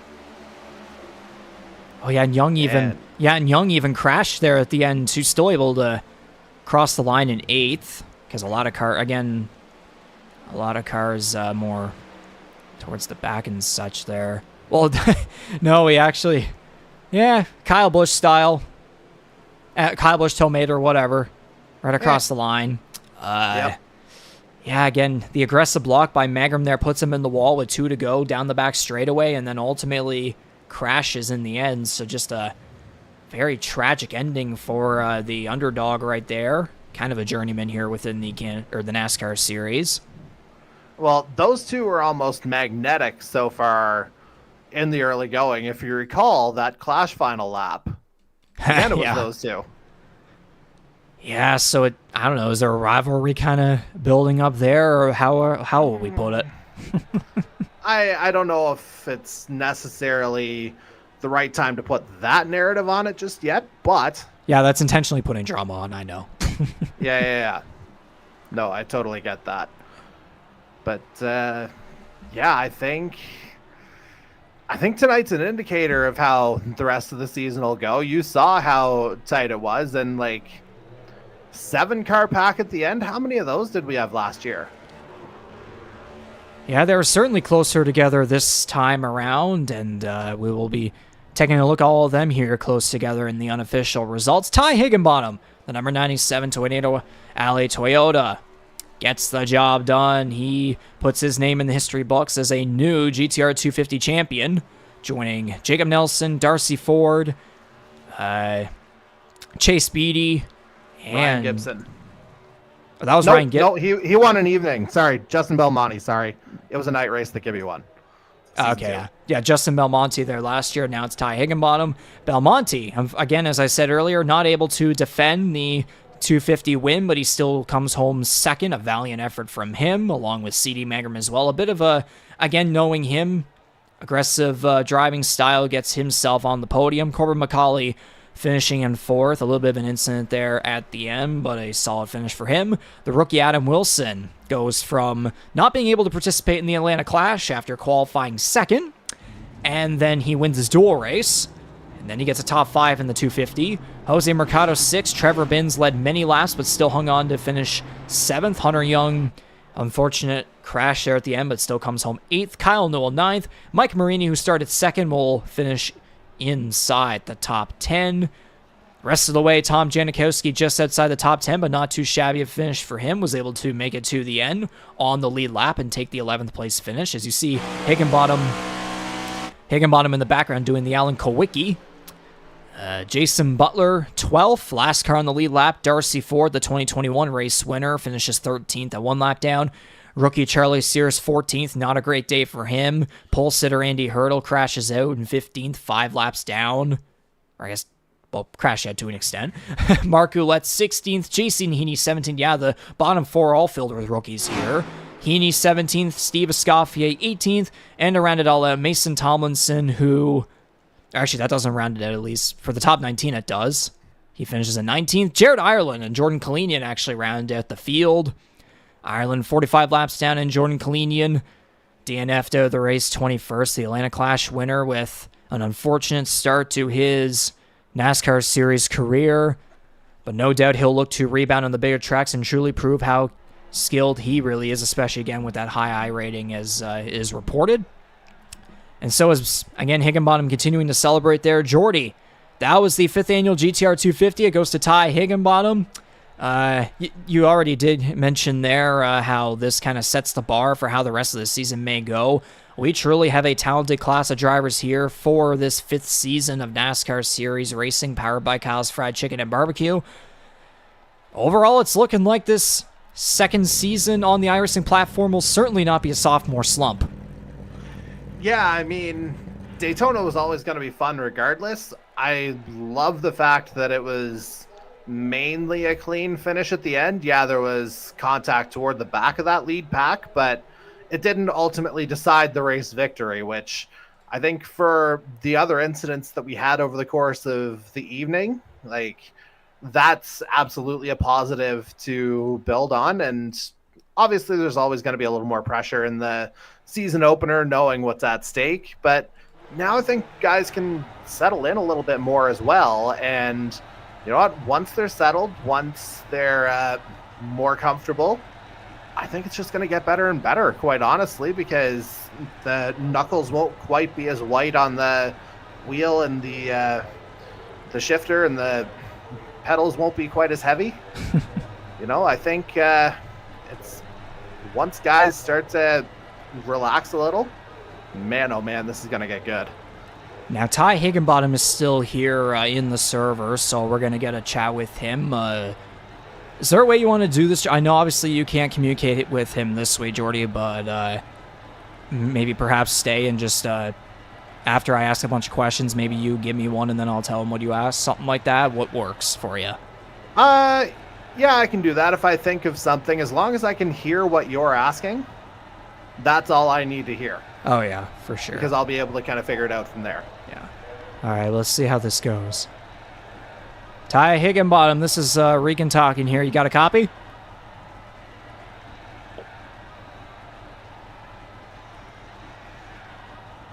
Got a copy there, Ty?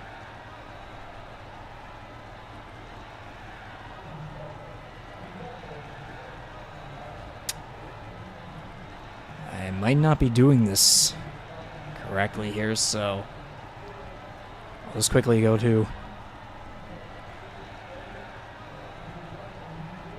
Ty. You there, man? It's Regan.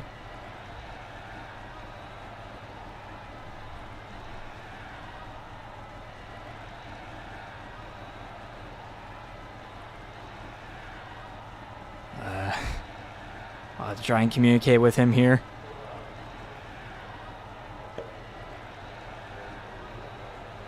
Still working out some bugs here, folks. Yeah, just kind of get a preview of how the schedule. Well, get a preview of how the schedule is going to be. Oh, can you hear me, Reed? I better lose my voice there. Let's see if this works. Yeah, Ty, this is Regan here. You got a copy? Yeah, can you hear me? Yeah, I can hear you just fine here. Ty, you're the 5th annual GTR 250 champion, man. You led only 3 laps, but what matters the most is you crossed the line first at the checkered flag. You're the first driver in the Earl Ross Cup playoffs, man. Knowing how that race trended overall, you went from ending the last regular season with a Daytona win, and then the next regular season you start with a Daytona win. I can only imagine this one probably is higher up on your list of top wins compared to the Daytona regular season finale. But yeah, man, you're a GTR 250 winner. Talk about it. Man, I didn't think I was going to have it there. Past Bangarang there, coming down the back stretch, and I think Jay Cuz, or Belmonte, I call him Jay Cuz, he just got in that bubble and just couldn't get around me there through the tri-oval out of 4. Man, I was yelling, let's go, let's go. Gosh, that was exhilarating. I had definitely one of my top wins within the series.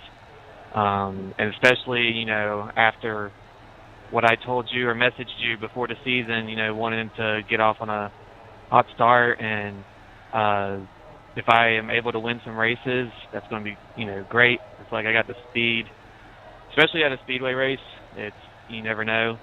Man, back-to-back Daytona wins and then the GTR 250 leading off the Season 5. Couldn't ask for anything better right now. For sure, man. And it was an absolutely strong race for your team, too, for Tornado Alley E-Racing. You know, in the offseason, the team signed C.D. Magram to come along for his 3rd season within the series. You also got a rookie and Adam Wilson. All 3 of you finished inside the top 10, so a hell of a run for all 3 of you guys. And obviously, you know, you and Magram were kind of working together there throughout the race, but, you know, obviously at the end, you kind of had to give up each other and and go for the win. It was pretty much every man for himself there, but just talk about the efforts overall of the team, yourself and the team, and what it means to have guys like Magram and Wilson as teammates, especially with how fast they proved themselves here today, and talk about how you guys were able to work together as well. Yeah, I got to give a big shout out to those guys. They you know, they obviously put the time into iRacing and make sure they have the speed. And I mainly, when I look for who I want to be on the team, I look for the chemistry. You got to have that team chemistry, especially at super speedways. And we have that with Bangarang and Wilson. Man, I look at the standings. Mangrum actually got third, and Adam got fifth. So we actually all finished top five. That's great points for the team, and I noticed throughout the race we could just push really, really well. Even through turns, just we could link up and get that speed we needed. Especially, there at the end with Mangrum. I hated to leave my teammate out to dry, but last lap of the GTR 250, you got to do what you got to do. And I saw Belmonte coming up. He had a run, and he had everybody else go to the outside with him, and I had to time it just right, and I was able to. So, but overall, Tornado Alley couldn't ask for, a better start to the season, especially, Adam winning the duel, and then Mangrum, I think, in the lead for our clash at Atlanta, our duel, and the race coming into the last lap, and not getting the win, but still great runs from him. Especially after 2 seasons ago, the season we had with Peden and Mangrum, glad we're starting off, basically just continuing from that as we go into season 5. For sure. And now I'm gonna Jordy can't communicate with you within the server, so I'll see if he's got a question for you, and I'll relay it to you here. So just give me a second. Sounds good. So Jordy, what do you want me to ask him? And make it simplistic to an extent.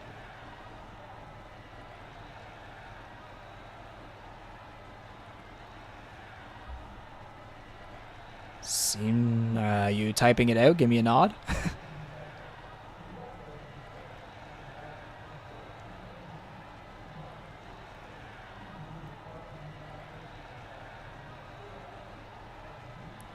We'll give it a second here to see if Jordy has a question here for Ty. I don't know if he's typing it out or I don't know how it's gonna be communicated.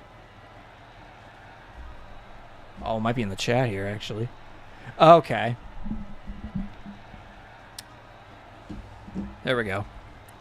Okay, so the question here, maybe you did already kind of answer this, but we'll see. I was gonna say, did you not see the comment that I wrote there? I did ask. Yeah, I got you here, Jordy. It's all good. So the question that he had here is, with everything that was going on around you, Ty, just how were you able to stay out of trouble throughout the entire evening, and what went into the decision to make the move down the backstretch to seal the victory and become a GTR 250 champion?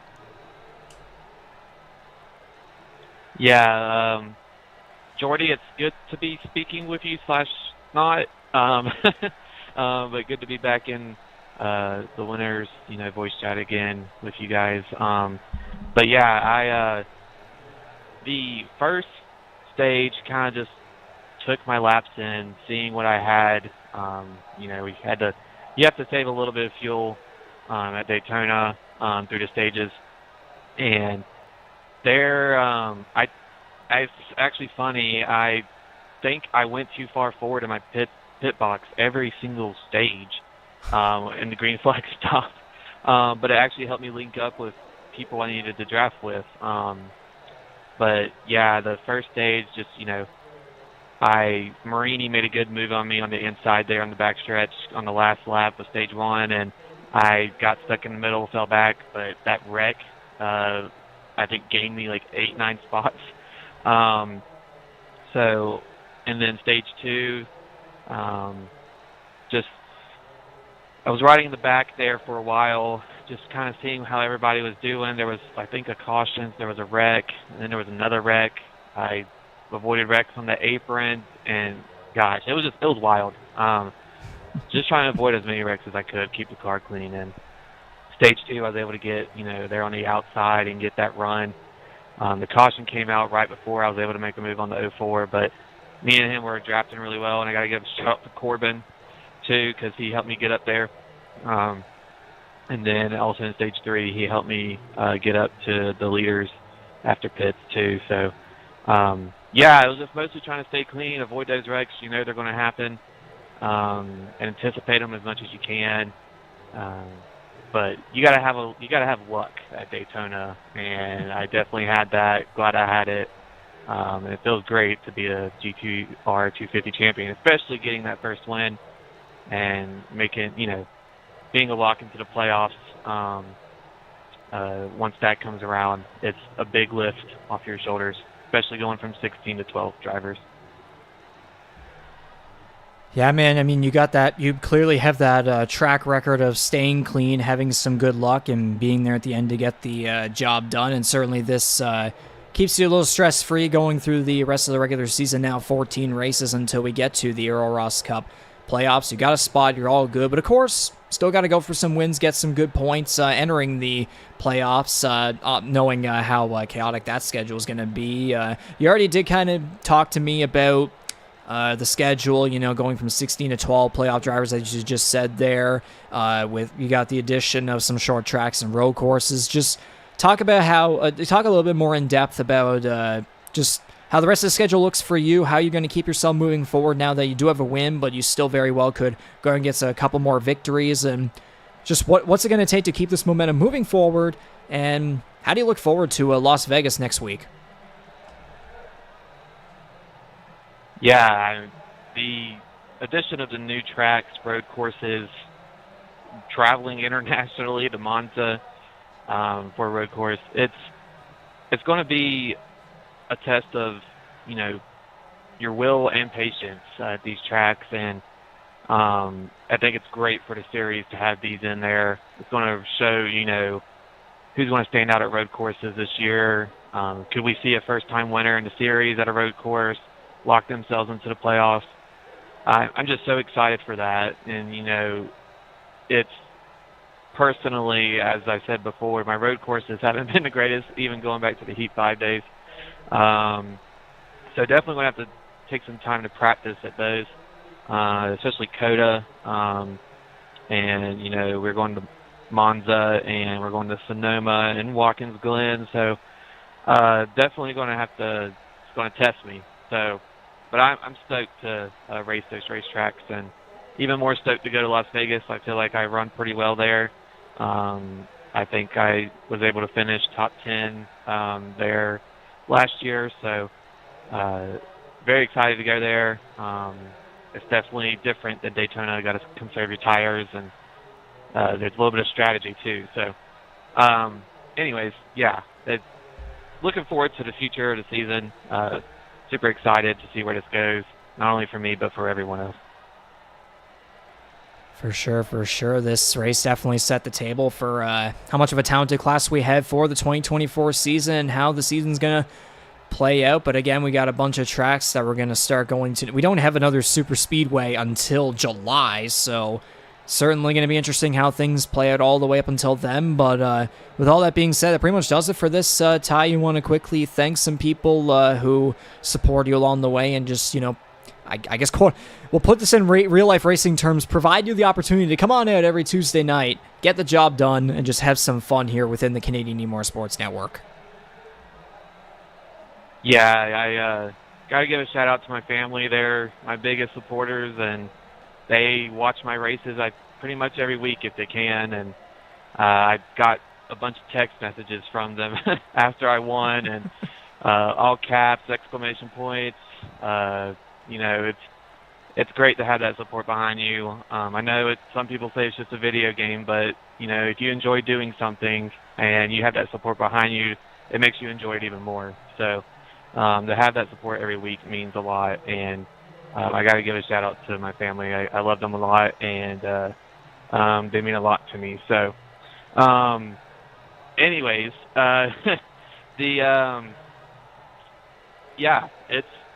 I'm kind of losing my, train of thought here. I'm so excited. It's going to be hard to go to bed tonight. But I got to give a shout out to all the admins and also everybody that put this series together.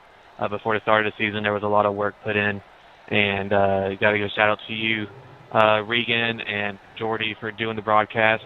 I know I say this every time, but we really, really do appreciate you guys taking the time out of your nights and day to do this for us. So thanks again, guys. No problem, man. We appreciate having someone like you here to make things entertaining and provide a great community for all of us here within the Canadian Motorsports Network. So with all that being said, everyone, that is the number 97 Tornado Alley eRacing Toyota, U.S. Air Force Toyota from Arden, North Carolina. Ty Higginbottom led 3 laps tonight, but what is most important, 5th annual GTR 250 champion, the first driver to clinch a spot in the 5th annual Earl Ross Cup playoffs. So once again, Ty Higginbottom, 9th career win. Congratulations, buddy. Go and celebrate however you want to, and enjoy, I guess, a bit of a stress-free rest of the regular season, and can't wait to see what the future holds, and no doubt that you're going to continue contending for wins. And yeah, that's all I got. Congrats, buddy.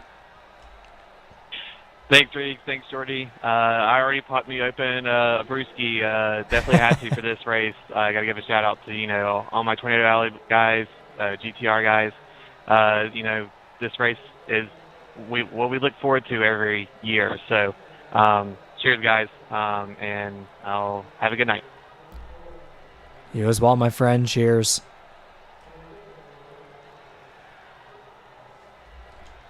And so that was the 97 of Ty Higginbottom, who just disappeared into the abyss, the shallow realm. That's certainly a fair way to exit out there. And as we come back, give me a second here. It's not popping up. Did I do something here? Oh, I was muted, but now I'm here. You're not popping up on my screen. Hang on. I know, I see that. Let me try and reload. We've been good all night with this. So we'll give it a second here.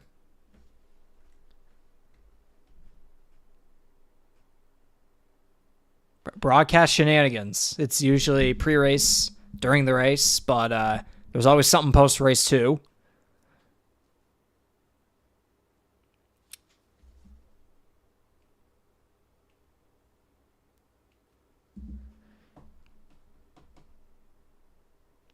Taking some time for him to reload back in, but on one note, might as well shout out everyone here that tuned into the live production here tonight. It looks like we had about maybe at best 20 or so viewers for tonight's GTR 250, so thank you to each and every one of you for tuning in to tonight's race, round 1 of 22 for the GTR 250, and now he's tuned back in. Yeah, now you're popped up.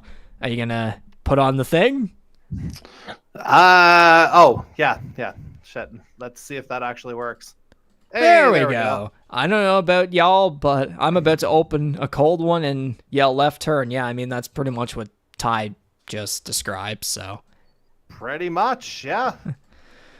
But Jordy, that was the GTR 250. Now we got 14 more races left in the regular season until we get to the Earl Ross Cup playoffs. Ty Higginbottom can pretty much live a stress-free rest of the regular season. I mean, of course, still get some valuable points towards the playoffs, maybe even get a couple wins, try to stack himself up in the statistics. Again, he's 1 win away from achieving double digits in career wins. So, how does this set the bar moving forward? We don't have another super speedway until July 30th in the playoffs at Talladega, because, again, Atlanta, for example, like we just had it for the Clash. We don't have it as a points paying race, obviously. So moving forward until late July, we're going to have a bunch of intermediate, short tracks, road courses. So definitely driver talent, skill, strategies are all going to play a huge role in how we're going to set the field for the 5th annual Earl Ross Cup playoffs. But next up, Las Vegas Motor Speedway next week. What do you got? I mean, if tonight felt like almost a lottery of who was going to win it, I feel like Vegas is a perfect place to repeat that. I was listening in on the YouTube side of things to get Ty's take on the overall race, and I mean, I couldn't have said it better in terms of him being, just thrilled to get that first victory out of the way, round 1 straight away, just make the rest of the regular season easier, so to speak. Like there's less stress, so to speak, but it's not going to stop him from competing. That's not the Ty Higginbottom we know. So, oh yeah, I would not be surprised to see him try to, just keep building on that, because obviously this is a bit of a milestone win for him. But at the same time, he's not a guy who's going to be satisfied either. And now you've got, the rest of the field. You've seen how hungry some of these drivers are. And again, we're only through round one. Things are just going to get wilder from here, and I am here for it. So am I, and so are the rest of the drivers and everyone else involved within the Canadian E-Motorsports Network. So, of course, with all that being said, let me figure out how to do that. Yeah, there we go. It should be muted right there. But with all that being said, that does it right there for round 1 of 22, the GTR 250 at Daytona International Speedway. But now we move on into next week for round 2 of 22 at Las Vegas Motor Speedway. Let me pull up what the actual race title is. The Piping Kettle 200 on March 26th over in Las Vegas, Nevada, where you can gamble all your money off and just completely destroy your wallet. You can completely destroy your savings, but what drivers will be focusing on is saving there's the hyper race. Yeah, saving keeping a clean car, going for the win, getting some big money out at the racetrack instead of at the casinos, or maybe taking the winnings to the casinos and trying to get more. Whatever works best for you. But so yeah, next week at 7:30 p.m. Eastern, we'll be back here on the YouTube channel for more Canadian E-Motorsports Network NASCAR Series action, powered by Kyle's Fried Chicken and Barbecue. So, Piping Kettle 200, Las Vegas Motor Speedway, you won't want to miss round 2 of 22 for Season 5. And so thank you very much for watching and listening to this live production of Canadian E-Motorsports Network in Action. On behalf of myself, Regan McCauley, and Jordy Carraher, who's been here since the very beginning, the rest of the Canadian E-Motorsports Network, drivers, staff, sponsors, everybody, we'd like to thank you for tuning in, and we will see you next week here on the YouTube channel, 7:30 p.m. Eastern, round 2, Las Vegas Motor Speedway. We hope you enjoyed tonight's production. Take care. Have a good one, and congratulations once again to Ty Higginbottom.